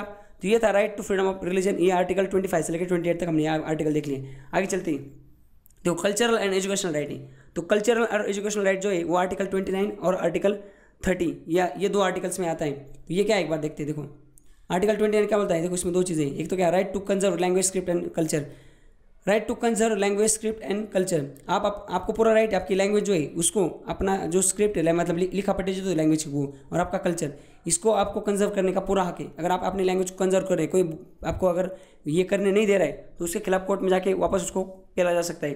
तो वही, और आर्टिकल 19 और 29 में क्या बोल जाता है कि ये ना बोथ रिलीजियस एंड लिंग्विस्टिक, ये 2 टाइप के जो फ्रीडम है, देखो यहाँ पे रिलीजियस एंड लिंग्विस्टिक मतलब क्या, धार्मिक एंड ये लैंग्वेज वाली, भाषा वाले, ये जो माइनॉरिटी जो है इनको प्रोटेक्शन देता है। माइनॉरिटी मतलब ऐसे लोग जिनका जो पॉपुलेशन है वो टोटल पॉपुलेशन जो है उससे बहुत, मतलब टोटल अगर किसी देश में अगर 100 लोग रह रहे तो जो लोग 5, जिनकी पॉपुलेशन 5, 10, 2, 3, 4 ऐसे है ना, उनको बोला जाता है माइनॉरिटी। तो ये माइनॉरिटी जो है ना, माइनॉरिटी लोग ही, उनका रिलीजन, उनका धर्म और उनकी लैंग्वेज, इन दोनों को प्रोटेक्शन करने के लिए संविधान ने आर्टिकल 29 में बोला गया है। उसके बाद आर्टिकल 30 में बोला गया कि ये जो माइनॉरिटीज जिसकी हम बात करें ये अपना खुद का एजुकेशनल इंस्टीट्यूट खोल सकते हैं और उसको एडमिनिस्टर भी कर सकते हैं। जैसे कि मुस्लिम लोग ये मदरसा खोलते हैं, वो जो क्रिश्चियन लोग हैं उनका वो चर्च वाला वो जो समझ रखा वो उनका खुद का एक स्कूल होता है। तो सारे जो माइनॉरिटी ना उनके पास right to establish administer education institute of their choice, उनका जो चॉइस है उनके हिसाब से वो लोग रिलीजियस इंस्टीट्यूशन एस्टेब्लिश कर सकते हैं और उसको एडमिनिस्टर कर सकते हैं। तो ये था आर्टिकल 29-23। तो इस तरह से हमने कल्चरल एंड एजुकेशनल राइट देख ली। अब हमारा जो 6 नंबर का राइट है और जो लास्ट फंडामेंटल राइट है वो था राइट टू कॉन्स्टिट्यूशनल रेमेडीज। समझ गई? अभी हमने कहाँ तक देखा था, देखो 30 तक देखा था और डायरेक्ट यहाँ पे कहाँ है 32 तक आए। तो 31 का गायब होगा भाई।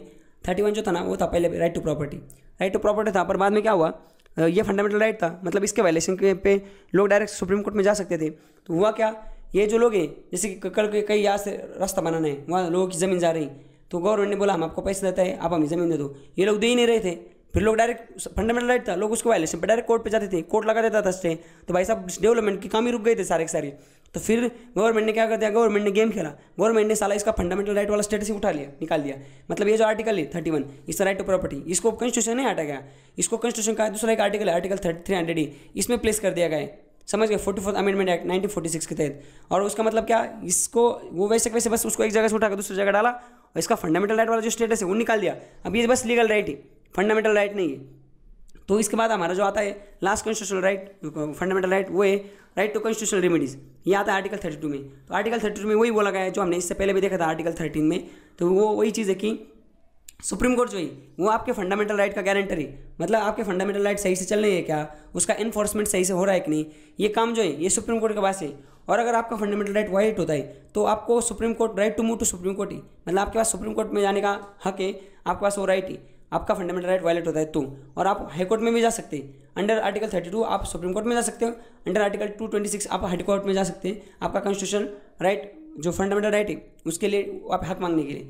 तो देखो बस एक चीज़ उसमें कि जब हमारे देश में नेशनल इमरजेंसी अनाउंस होती है, नेशनल इमरजेंसी जब अनाउंस होती है तो उसमें आर्टिकल 32 है ये सस्पेंड हो जाते हैं। प्रेसिडेंट क्या बोलता है, सस्पेंड मतलब क्या, ये काम नहीं करता, मतलब आपका अगर फंडामेंटल राइट वायलेट होता है आर्टिकल 20 और 21 को छोड़ के, तो आप कोर्ट नहीं जा सकते अंडर आर्टिकल 32 और 226।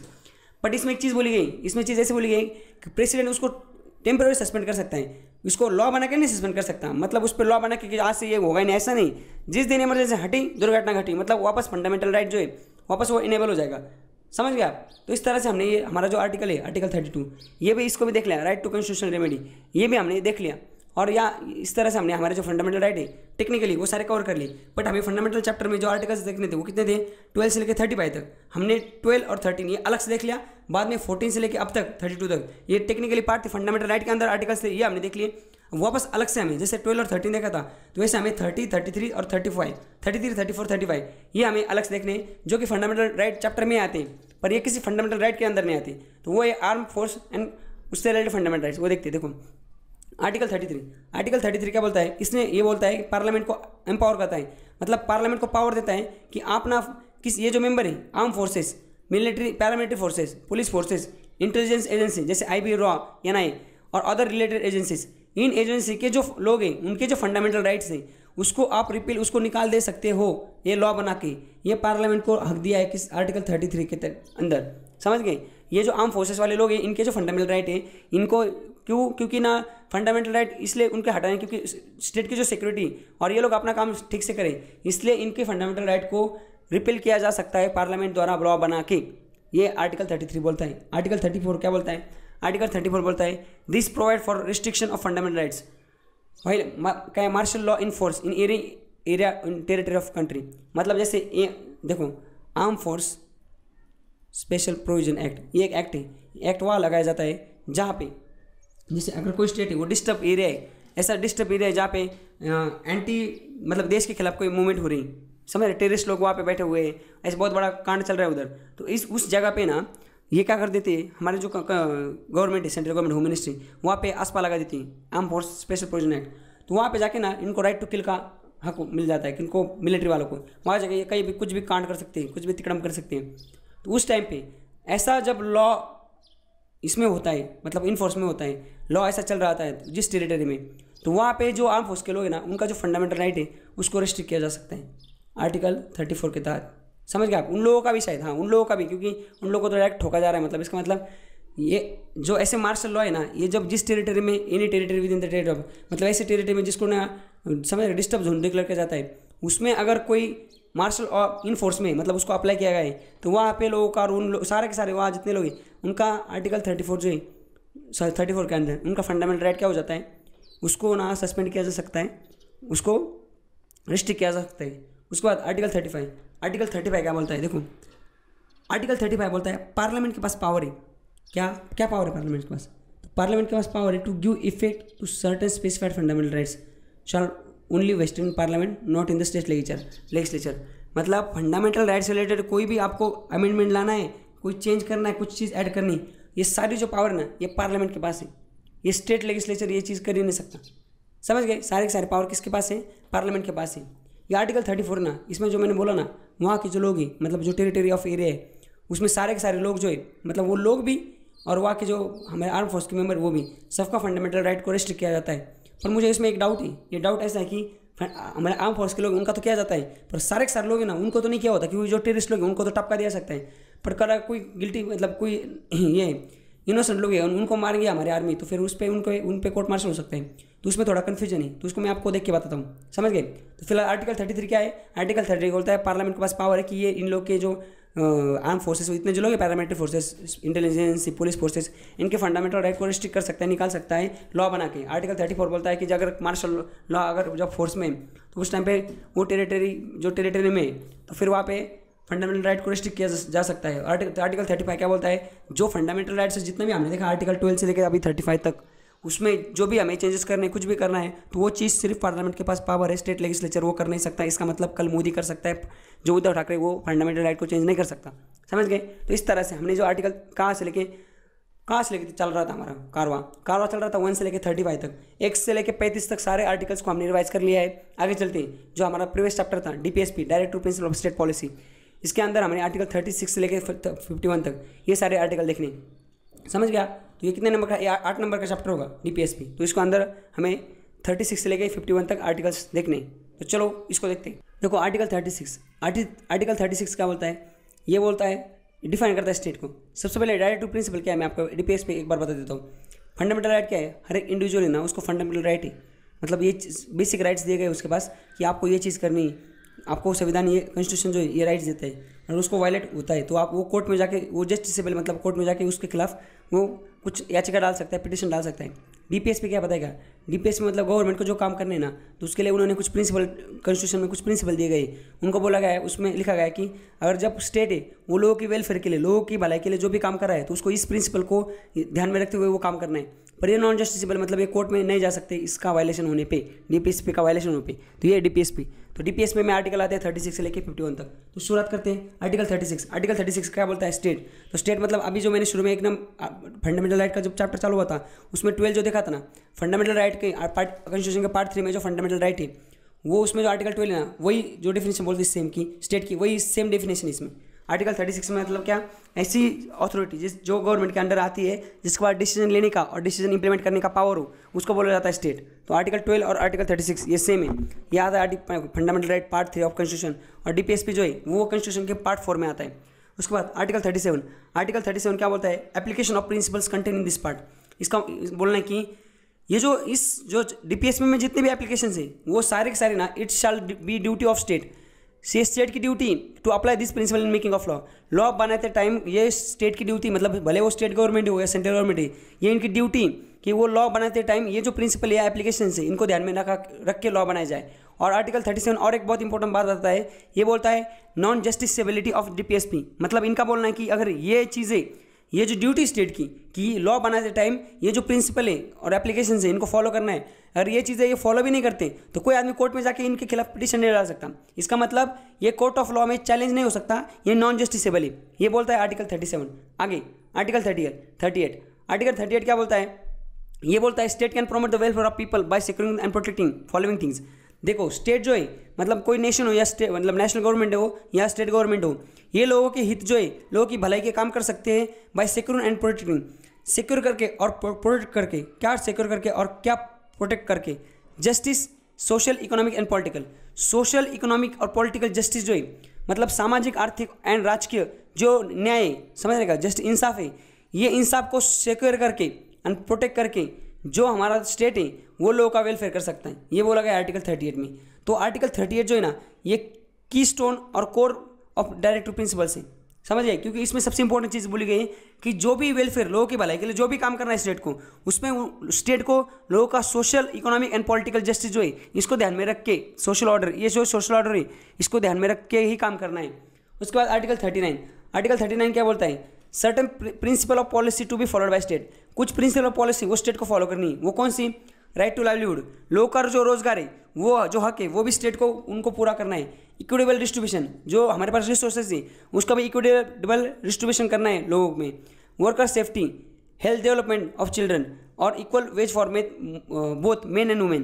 तो वर्कर सेफ्टी मतलब जहाँ पे लोग काम कर रहे हैं वहाँ पे उनकी सेफ्टी इंश्योर करना। हेल्थ डेवलपमेंट ऑफ चिल्ड्रन जो बच्चे, उनका हेल्थ का डेवलपमेंट जो है वो इंश्योर करना। जो मेन और वुमेन दोनों की दोनों अगर कोई सेम काम करे तो उनको इक्वल वेज, एक जैसा उनको दाढ़ी देना, पेमेंट देना, ये काम भी क्या है, स्टेट का है, समझ गए आप। तो जो भी स्टेट लॉ बनाएगा ना, तो ये जो इस टाइप के जो डीपीएसपी, डायरेक्टिव प्रिंसिपल्स हैं, इसको उनको ध्यान में रखना है, समझ गए। मतलब कल ऐसा लॉ नहीं लाना है जिसमें मेन को ज़्यादा पेमेंट मिल रहा है और वुमेन को कम मिल रहा है। तो ये आर्टिकल 39 बोलता है। और आर्टिकल 39 और एक चीज़ बोलता है जो कि पहले नहीं थी, बाद में उसको ऐड किया गया था, आर्टिकल 39A में, जो बोलता है equal justice and free legal aid for poor. मतलब गरीब लोग जो है उनके पास पैसे नहीं, वो जब कोर्ट में जाते हैं केस लड़ने के लिए तो वो लॉयर हायर नहीं कर सकते, क्योंकि ये जो लॉयर लोग हैं इनके पास, इनकी जो फीस बहुत ज़्यादा होती है।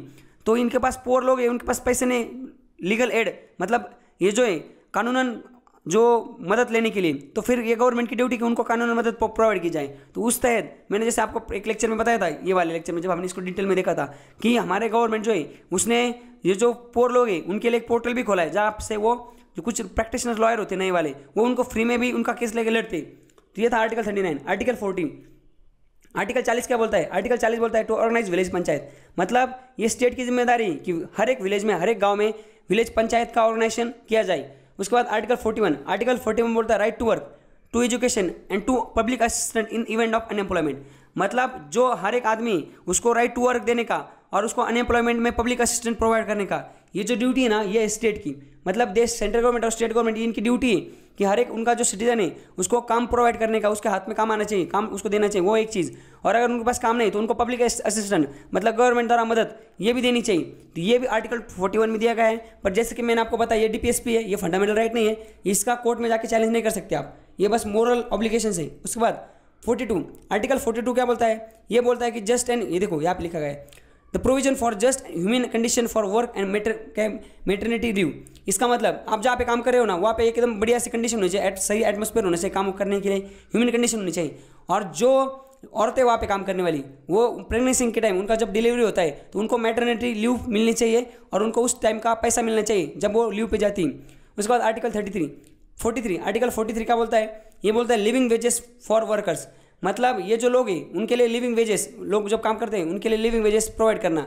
उसमें और एक दो चीज़ ऐड की गई बाद में, जैसे कि आर्टिकल 43A में डाला क्या बोला गया है कि यूनियन, लेबर यूनियन, मतलब ये लोगों का हक है participation of workers in the management industries जो होती हैं, उनकी जो बोर्ड ऑफ डायरेक्टर्स होते हैं उनमें वर्कर की हितों की रक्षा करने के लिए वर्कर लेबर यूनियन का एक मुखिया होता है जो वहाँ पे होगा, जो चुन के आएगा लेबर से, और वो वहाँ पे कुछ भी लेबर से रिलेटेड इशू है तो उनको पहुँचाएगा। जैसे लाडला मूवी आपने देखी होगी, वहाँ पे जो ये अनिल कपूर श्रीदेवी होती है, देखो तो अनिल कपूर जो है ना, मजदूरों का मतलब ये होता है, सब लोग बोलते हैं कहाँ है हमारा, उसको बोला हमें स्ट्राइक करनी, मिल जो ओनर है उससे झगड़े करने। तो फिर वो अनिल कपूर आता है, फिर वो छाती के बाल दिखा के उधर, समझ गए। तो वो कौन होता है, वो जो लेबर यूनियन होता है उसका हेड होता है वो, समझ रहे। तो लेबर को रिप्रेजेंट कर रहा होता है वो कंपनी के बोर्ड ऑफ डायरेक्टर में कि हमारे कंपनी के जो लेबर्स हैं इनकी ये मांग है, आप इसको पूरा कर दें तो हम स्ट्राइक पे चले जाएंगे। तो ये भी आर्टिकल 43A में आता है, जो कि 43 क्या बोलता है, लिविंग वेजेस फॉर वर्कर। और 43B में ये डाला गया कि प्रमोशन ऑफ कोऑपरेटिव सोसाइटी के प्रमोशन के लिए भी काम करना है, ये आर्टिकल 43 भी बोलता है। ये 97 अमेंडमेंट एक्ट 2011 में डाला गया था। उसके बाद आर्टिकल 44 क्या बोलता है, यूनिफॉर्म सिविल कोड। मतलब इसका मतलब क्या है, आर्टिकल 44 बोलता है कि सारा हमारे यहाँ पे जितने भी धर्म है उनमें धर्म में जो चीज़ें है उसको एडमिनिस्ट्रेशन करने के लिए हर एक धर्म का अलग अलग लॉ है। जैसे हिंदू में Hindu marriage act 1956, Hindu marriage act 1956 क्या बोलता है कि एक हिंदू आदमी एक टाइम पे एक ही औरत के साथ शादी कर सकता है। अगर उसकी दूसरी औरत के साथ उसको शादी करनी तो उसको पहले को डिवोर्स देना पड़ेगा। एक टाइम पे 2 बीवी होगी तो उसको अंदर ठूसा जाएगा जेल में। पर मुस्लिम में क्या है, मुस्लिम में तो साला 4 के साथ कर सकता है, तो ये इनजस्टिस नहीं हुआ। हिंदू आदमी एक औरत के साथ शादी कर सकता है, मुस्लिम में 4 लोग औरत के साथ शादी कर सकते हैं एक टाइम पे। तो इसका मतलब क्या है कि 2 धर्म के लिए 2 जो सिटीजन है उनके लिए अलग अलग लॉ है।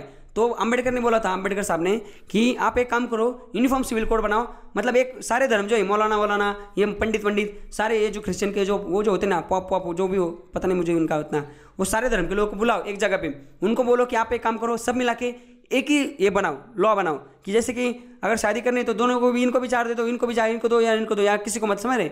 तो ऐसे आप एक इकट्ठा आओ और आप यूनिफॉर्म सिविल कोड सारे धर्म को रेगुलेट करने के लिए एक यूनिफॉर्म लॉ बनाओ, जिसमें लॉ को जब कोई वायलेट करेगा तो एक सेम क्राइम के लिए सेम सजा हो। समझ गए आप। तो ये चीज़ की गई थी, लिखी गई आर्टिकल 44 में, पर ये अब तक लागू किया गया नहीं है। सुप्रीम कोर्ट ने 92 में तो डायरेक्ट बोल दिया था कि ये रिमेंडेड, आर्टिकल 44 इज अ रिमेंडेड लेटर, मतलब ये डेड लेटर रह चुका है, इसमें काम क्यों नहीं हो रहा है। देखो, अगर कोई भी पॉलिटिकल पार्टी अगर ये इसको इंप्लीमेंट करने की कोशिश करेगी तो उनका जो वोट है ना वो खराब हो जाएगा, लोग नाराज हो जाएंगे। समझ गए। अब मुस्लिम लोग चाहेंगे कि उनका जो 4 बीवी के साथ शादी करने का जो प्रोविजन उसको खत्म किया जाए, या हिंदू लोग चाहेंगे कि उनको किसी धर्म के साथ मतलब उनका जो लॉ है वो फॉलो करना पड़े। तो ये चीज़ प्रैक्टिकली हो सकती है बाद में, पर उसको लोगों को सिविलाइज होना पड़ेगा। ये अभी तो फिलहाल होगी नहीं, उसको और 50 साल 100 साल लग जाएंगे।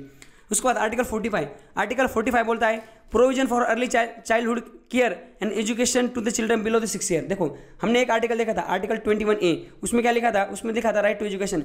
उसमें लिखा गया था कि जो भी लड़का है, कौन सा जो है एज उसका 6 to 14 ईयर, 6 to 14 ईयर का जो बच्चा है उसको राइट टू एजुकेशन प्रोवाइड करने का, फ्री एजुकेशन प्रोवाइड करने का काम है स्टेट का। पर वो क्या है, वो है फंडामेंटल राइट। इसका मतलब अगर किसी स्टेट में अगर वहाँ पे कोई बच्चे और उनको एजुकेशन नहीं मिल रहा है, 6 से लेकर 12 ईयर के, 6 से लेकर 14 साल के बच्चे, उनको एजुकेशन नहीं प्रोवाइड हो रहा है, तो वो लोग कोर्ट में जा सकते हैं और कोर्ट उस गवर्नमेंट को पेल सकता है, बोलो उधर एजुकेशन का उनको एजुकेशन प्रोवाइड करो। तो ये फंडामेंटल राइट था। वैसे ही ये किन बच्चों के लिए था, 6 से लेकर 14 के लिए। बट आर्टिकल 45 में बोला गया है कि जो बच्चे 6 से लेकर कम साल वाले, 6 से मतलब उससे बिलो 6 वाले, तो उनके लिए ना ये अर्ली एजुकेशन, चाइल्डहुड एजुकेशन नहीं, वो प्रोवाइड करने का काम भी स्टेट का है। तो उसके लिए स्टेट को लॉ बनाना चाहिए। बट ये क्या है, ADPS पे, मतलब इसका वायलेशन होने पे कोर्ट पे नहीं जा सकती, बट फिर भी गवर्नमेंट ने इस पर लॉ बनाया है। जो आंगनवाड़ी मतलब यही आर्टिकल 45, समझ गए। आंगनवाड़ी कहीं दिखे तो उसको बोल दो उधर जाके भाई साहब आर्टिकल 45 के तहत आपको बनाया गया है। उसके बाद आर्टिकल 46, आर्टिकल 46 क्या बोलता है, ये बोलता है promotion of educational and economical interest of schedule caste, schedule tribe and other backward classes. इसका मतलब बोलता है कि ये जो SC ST एंड OBC इनके एजुकेशनल के लिए और इकोनॉमिक इंटरेस्ट को प्रोटेक्ट करने के लिए, प्रमोशन के लिए कुछ काम करने, ये काम आर्टिकल 46 बोलता है कि ये काम करने। उसके बाद आर्टिकल 47 बोलता है कि हमारे स्टेट की ड्यूटी, जो हमारा पब्लिक हेल्थ है, लोगों का जो हेल्थ है उसको इंप्रूव करने के लिए स्टेट की ड्यूटी है कि वो लोगों के खाने में जो न्यूट्रिशन है उसकी लेवल बढ़ाया जाए और लोगों का स्टैंड ऑफ लिविंग है उसको बढ़ाया जाए। मतलब स्टेट का ये ड्यूटी ऑफ स्टेट की जिम्मेदारी कि वो लोगों के खाने में जो न्यूट्रिशन है उस न्यूट्रिशन को बढ़ाया जाए और स्टैंड ऑफ लिविंग है उनका वो बढ़ाया जाए ताकि उनकी हेल्थ इंप्रूव हो जाए। तो ये स्टेट का ड्यूटी। तो उसमें उन्होंने 2-3 चीज़ें भी की। उन्होंने क्या कर दिया है, to provide consumption of intoxicating drinks and drugs, मतलब ये दारू वारू जो है वो भी बैन कर सकते हो। तो गुजरात, मणिपुर, मिजोरम, नागालैंड, लक्षद्वीप का एक आइलैंड है उसका नाम है बंगराम आइलैंड, और बिहार, ये जितने स्टेट्स है और जो आइलैंड है यहाँ पे दारू बंद है पूरा की पूरी तरह से। गुजरात तो ऐसा स्टेट है वहाँ पे अगर दारू में के व्यवसाय में आप पाए जाते हो तो आपको डेथ भी हो सकती है। तो ये आर्टिकल 47 के तहत ये सारी चीज़ें होती हैं। आर्टिकल 48 क्या बोलता है, organisation of agriculture and animal husbandry and prohibition of cross order, मतलब एग्रीकल्चर को ऑर्गेनाइज कर सकते हैं, एनिमल हस्बेंड्री मतलब पशुपालन भी कर सकते हैं, और जो काऊ है मतलब गाय, इसका स्लॉटरी मतलब इसका कत्ल नहीं हो सकती, इसका ये गवर्नमेंट ने बैन कर दिया क्योंकि आर्टिकल 48 में ये लिखा है। अब आर्टिकल 48 में एक चीज़ डाली गई कि protection and improvement of fundamental right, protection and improvement of environment, इसका मतलब क्या है, and safeguarding the forest and wildlife, इसका मतलब स्टेट की जिम्मेदारी कि वो इन्वायरमेंट को प्रोटेक्ट करे, उसको इंप्रूवमेंट करे, एंड जो फॉरेस्ट है मतलब पेड़ पौधे और वहाँ के वाइल्ड लाइफ है, जो शेरवेर मतलब वहाँ के जो एनिमल्स वगैरह है, इनका प्रोटेक्शन की जिम्मेदारी भी किसकी है, ये DPSP मतलब ये जिम्मेदारी किसकी है, ये स्टेट की जिम्मेदारी। तो इसके हिसाब से जो हमारे काफ़ी एक्ट्स आए इन्वायरमेंट को प्रोटेक्ट करने के लिए, काफ़ी एक्ट्स आए टाइम टू टाइम, तो वो एक्ट इसी आर्टिकल को ध्यान में रखते लाए गए, आर्टिकल 48A। उसके बाद आर्टिकल 49 क्या बोलता है, protection of monuments places and objective of national importance. तो ये जो प्रोटेक्शन ऑफ मोनूमेंट्स जो है और नेशनल इंपॉर्टेंस के जो ऑब्जेक्टिव प्लेसेस है, जैसे कि बाजीराव मस्तानी जो शनिवार है पुणे में, वो ये जोधा अकबर, ये जो हमारा लाल किला है, सॉरी लाल किला नहीं, ताजमहल जो है, और लाल किला भी तो उसमें आता है ना मोनूमेंट्स में। तो ये जो सारी चीज़ें है ना, हमारे जो धरोहर है, इसको प्रोटेक्शन हमें करना है, इसको प्रोटेक्ट करना है। इसको अगर प्रोटेक्शन कोई करेगा नहीं, वहाँ पे जाके कोई गंद मचा देगा तो उसको जेल में डाल ठुस जाएगा, क्योंकि आर्टिकल 49 में बोला कि इसका हमें प्रोटेक्शन करना है।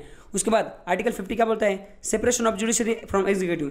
जुडिशरी एग्जीक्यूटिव से बाहर है, जुडिशरी एग्जीक्यूटिव एक नहीं तो फिर तो ये जुडिशरी का काम जो है, एग्जीक्यूटिव कोई अगर गलत काम कर रहा है तो उसमें चेक एंड बैलेंस को चेक करना जुडिशरी का काम है। तो दोनों एक हो जाएंगे तो पूरा धिंगाना हो जाएगा, इसलिए जुडिशरी को एग्जीक्यूटिव से दूर रखा गया है, अलग इंडिपेंडेंट बनाया गया है। तो हमारे देश में जुडिशरी इंडिपेंडेंट है, तो ये आर्टिकल 50 के अंदर आता है। उसके बाद आर्टिकल 51 क्या बोलता है, आर्टिकल 51 बोलता है कि हमें जो है to promote international peace security just and honourable between nations respect of international law. तो इंटरनेशनल लॉ जो है, जैसे कि अगर कोई यूएनओ में, यूनाइटेड नेशन ऑर्गेनाइजेशन में कोई लॉ पास होता है, तो वो अगर हमारे देश में हम लागू करते हैं, उसको आपको ऑटोमेटिक लागू नहीं हो जाएगा, उसको हमारे पार्लियामेंट में बिल लाना पड़ेगा अंडर आर्टिकल 253। तो अगर जब हम बिल लाएंगे, उसको पास करेंगे, तो ये हर एक देश, हमारा देश का हर एक सिटीजन है, उसकी ये रिस्पॉन्सिबिलिटी, उसका ऑब्लिगेटरी है, उस पर ये चीज़ ऑब्लिगेटरी की, उसने इंटरनेशनल लॉ को फॉलो करना है for international peace and security.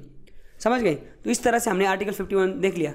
तो इस तरह से हमने फर्स्ट से लेके 51 तक ये जो सारे आर्टिकल है, जो उसको हम सारे आर्टिकल को हमने एक बार, जो मैंने ऐसे आपको प्रॉमिस किया था, इसको फास्ट फॉरवर्ड हमने रिवीजन कर लिए और उसको हमने अच्छे से ये कर लिया है, देख लिया है। तो आप इसको, ये जो वीडियो ना, इसको आप एक बार देख लो, बाद में इसको ना बुक मार्क करके रखो कहीं या डाउनलोड करके रखो, ये बहुत इंपॉर्टेंट है। इसको टाइम टू टाइम आपको रिवाइज करना है, काफ़ी बार सुनोगे तो एक टाइम के बाद पूरी आपको आर्टिकल 1 से लेकर 51 तक ये सारे आर्टिकल आपको याद हो जाएंगे।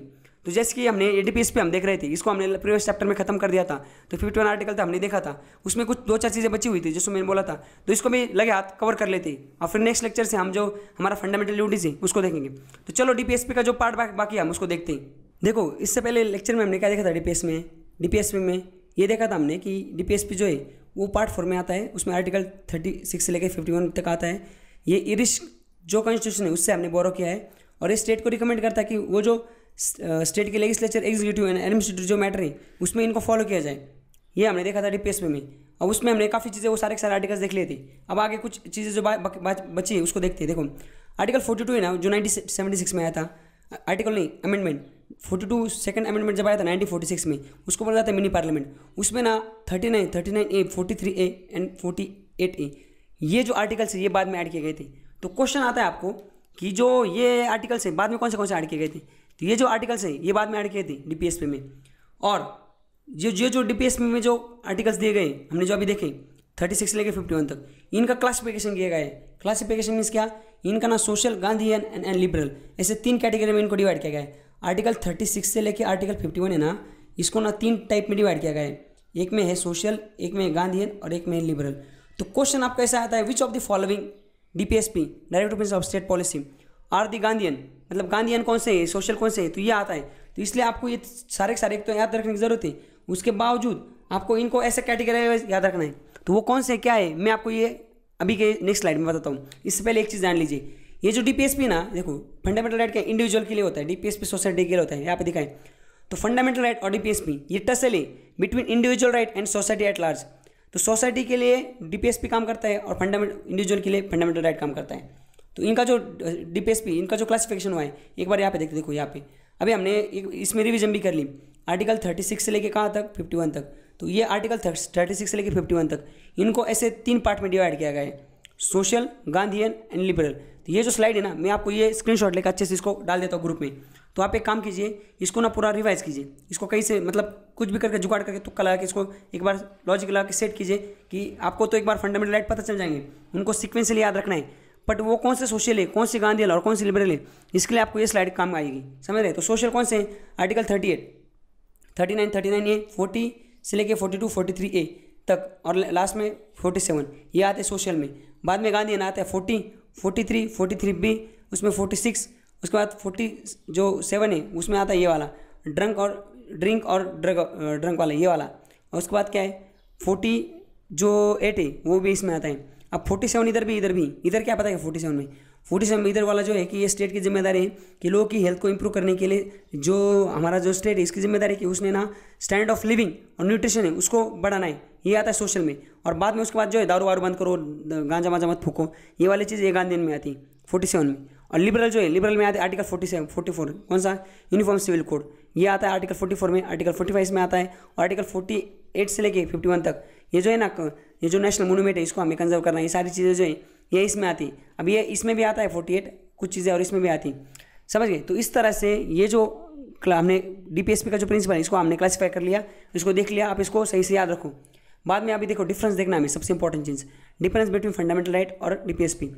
तो फंडामेंटल राइट क्या है, ये नेगेटिव लिबर्टी फॉर स्टेट है, क्योंकि स्टेट के लिए काम करने के लिए फंडामेंटल राइट वायलेशन क्रिएट करता है, क्योंकि इसके वायलेशन पे लोग कोर्ट में जा सकते हैं। तो ये जो स्टेट का फ्रीडम है, कोई भी मतलब सेंट्रल गवर्नमेंट या स्टेट गवर्नमेंट, इस जो स्टेट है इनका जो फ्रीडम है ये इसके नेगेटिव, इसके लिए नेगेटिव फंडामेंटल राइट। और डीपीएसपी उनके लिए पॉजिटिव, क्योंकि इनका वायलेशन होने पे मतलब इनके लिए जरूरी नहीं कि डीपीएसपी फॉलो करना है, नहीं फॉलो करेंगे फिर भी इसके इनका कोई कोर्ट उखाड़ नहीं सकता, क्योंकि इनके लिए कोर्ट में नहीं जा सकते आप, समझ रहे। तो लिबर्टी की अगर फ्रीडम की बात की जाए तो स्टेट के लिए पॉजिटिव फ्रीडम है डीपीएसपी, और फंडामेंटल राइट नेगेटिव फ्रीडम है। अब फंडामेंटल राइट क्या है, जस्टिसेबल है, मतलब लीगल कोर्ट में जाके कोर्ट लीगल इन्फोर्समेंट के लिए कोर्ट जा सकते हैं, इसलिए तो ये नेगेटिव स्टेट के लिए। और स्टेट के लिए पॉजिटिव इसलिए क्योंकि ये नॉन जस्टिसेबल है, कोर्ट में इसके लिए खिलाफ नहीं जा सकती, स्टेट के खिलाफ कोर्ट में नहीं जा सकते इसका इन्फोर्समेंट के लिए। तो फंडामेंटल राइट पॉलिटिकली डेमोक्रेसी को प्रमोट करता है, और डीपीएसपी जो है वो सोशल एंड इकोनॉमिक, सामाजिक एंड आर्थिक जो है उसको प्रमोट करता है। उसके बाद फंडामेंटल राइट लीगल सैंक्शन है, लीगल सैंक्शन है हमारे लोगों पे कि लीगल है, इनको राइट दिए गए। और डीपीएसपी जो है ये मोरल और पॉलिटिकल सैंक्शन है। उसके बाद फंडामेंटल राइट क्या है, ये वेलफेयर ऑफ इंडिविजुअल, एक इंडिविजुअल के लिए ये काम की चीज़ है। और ये जो डीपीएसपी ये पूरे कम्युनिटी के लिए काम की चीज़ है, क्योंकि लॉ बनाते टाइम इनको फॉलो करना है, तो लॉ बनेगा तो पूरे दुनिया मतलब पूरे कम्युनिटी के लिए बनेगा। और इंडिविजुअल के लिए फंडामेंटल राइट, तो individual right to speech, freedom of speech, ये तो एक आदमी की बात की, मतलब एक आदमी को ये राइट दिया गया है, और ये पूरा कम्युनिटी के लिए होगा जो भी होगा। उसके बाद क्या है, ऑटोमेटिकली इन्फोर्समेंट, मतलब कोई आदमी मतलब कोई आदमी पैदा होता है तो ऑटोमेटिकली उसको ये सारे राइट मिल जाते हैं, फंडामेंटल राइट वगैरह। बट डीपीएसपी जब आपको लागू करना है तो उसके लिए आपको लेजिस्लेचर लागू करना पड़ेगा, जैसे मैंने आपको बताया था पोस्को एक्ट। तो आर्टिकल 23 में क्या बोला गया है कि जो लेबर फोर्स है, मतलब ये जो बच्चे हैं, और आर्टिकल 22 में बोला है कि एक्सप्लॉयटेशन अगेंस्ट, तो ये जो एक्सप्लॉयटेशन होता है या बच्चे चाइल्ड लेबर होता है, इनके खिलाफ जो चीज़ें वो नहीं होनी चाहिए, इसको हमें प्रिवेंट करना है, ये आर्टिकल 23 और 22 बोलता है। बट उसको डायरेक्ट वो ऑटोमेटिक इन्फोर्स नहीं होता, उसके लिए हमें लॉ लाना पड़ा, तो हमने वो पोस्को एक्ट लाया था उसके लिए, समझ गए। फिर उसके बाद वो चीज़ें बंद करनी चालू हो गई, तो इसके लिए लेजिस्लेचर, इसको लिए लॉ चाहिए, इसके लिए लॉ नहीं चाहिए, अपने आप हो जाता है। और ये क्या है, court can declare violation of violation, मतलब जो फंडामेंटल राइट है उसका अगर वायलेशन होता है किसी एक्ट के तहत, तो कोर्ट उस एक्ट को क्या डिक्लेयर कर सकता है, अनकॉन्स्टिट्यूशनल इनवैलिड। वैसे अगर कोई वायलेट करते गवर्नमेंट वहाँ पे डीपीएसपी को, तो इसमें कोर्ट डिक्लेयर नहीं कर सकता, अनकॉन्स्टिट्यूशनल इनवैलिड नहीं डिक्लेयर कर सकता उस लॉ को, समझ गए। तो ये डिफरेंस था फंडामेंटल राइट और डीपीएसपी के बीच में। तो और एक चीज़ हमें यहाँ पे देखनी, वो है आर्टिकल 30। देखो डीपीएसपी जो है ना, ये तो आर्टिकल किस में लिखा है, 36 से लेके, यहाँ पे देखो आर्टिकल 36 से लेके 51 तक जो चीज़ है वो डीपीएसपी में लिखी। पर कुछ ऐसे और एक चीज़ है जो डीपीएसपी है, मतलब वो भी वेलफेयर ऑफ पीपल को ही ये करती है, मतलब ये भी प्रिंसिपल्स हैं जो स्टेट को ध्यान में रखना है लॉ बनाते टाइम। बट ये उसमें नहीं, पार्ट 4 में नहीं, ये अलग से समझ, ये भी नॉन जस्टिसेबल है। तो वो कौन सा, वो देखते हैं आर्टिकल 350A। आर्टिकल 350A क्या बोलता है कि स्टेट की जिम्मेदारी है कि वो जो है मदर टंग को प्रमोशन करे, माइनॉरिटी जो है देखो यहाँ पे लिखा है, enjoy every state and every local authority within the state to provide equitable facility for instruction in the mother tongue at primary stage to children of linguistic minority। तो linguistic minority जो बच्चे हैं उनको प्राइमरी स्टेज पे क्या करना है, इनको प्राइमरी स्टेज पे इंस्ट्रक्शन, बच्चे नहीं एक्चुअली सबको, इनको चिल्ड्रन सबको क्या करना है, प्राइमरी स्टेज पे इनको इंस्ट्रक्शन प्रोवाइड करनी मदर टंग के लिए, ये स्टेट की जिम्मेदारी है। उसके बाद आर्टिकल 351A, इसमें बोला जाता है हिंदी लैंग्वेज को प्रमोट करना है, ये स्टेट की जिम्मेदारी। उसके बाद क्या आर्टिकल 355A, इसमें बोला गया है, इसमें claim of SC/ST shall be taken into consider consistently with maintenance of effectively administration in making of appointment of to services and post in connection with the affair to union और services. तो ये जो लोग हैं ना SC/ST के, इनको जो अपॉइंटमेंट होती है सर्विसेज और पोस्ट में, तो उनमें स्टेट को ये चीज़ ध्यान में रखनी चाहिए, उनका consideration consistency with maintenance effective administration करने के लिए। तो इनकी जो क्लेम है इसको ध्यान में रखने का काम भी किसका है, स्टेट का है। तो इस तरह से हमने ये भी कुछ आर्टिकल देख लेता, ये इतने काम के नहीं, ये जस्ट मैंने ढूंढे थे इसलिए डाल दिए। 350A 351A एंड 355A, ये चीज़ भी हमने एक बार देख ली, ये भी नॉन जस्टिसेबल है, ये भी पार्ट 4 में नहीं आते, पर ये भी डीपीएसपी ये स्टेट को गाइड करते हैं लॉ बनाने टाइम। तो और कुछ मिसलेनियस चीज़ें देखो, ये कुछ पे क्वेश्चन आ सकता है। ये जो B.R. अम्बेडकर इन्होंने बोला था डायरेक्ट टू प्रिंसिपल से ना, ये नोवेल फीचर है इंडियन कॉन्स्टिट्यूशन का। इंडियन कॉन्स्टिट्यूशन का direct to principle novel feature है, तो ये क्वेश्चन आ सकता है ये किसने बोला था, तो डॉक्टर B.R. अम्बेडकर साहब ने बोला था। उसके बाद direct to principle along with the fundamental right contain the philosophy of Indian constitution and soul of Indian constitution. तो ये जो डायरेक्ट टू प्रिंसिपल है एंड फंडामेंटल राइट, ये दोनों मिला के हमारे कॉन्स्टिट्यूशन का फिलोसफी एंड जो सोल है आत्मा, ये दोनों को कंटेन करता है। ये भी B.R. अम्बेडकर ने बोला था, समझ गए। तो ये दो चीज़ें आप याद रखो, इस पे भी क्वेश्चन आ सकता है, ये थॉमस लेनेस में।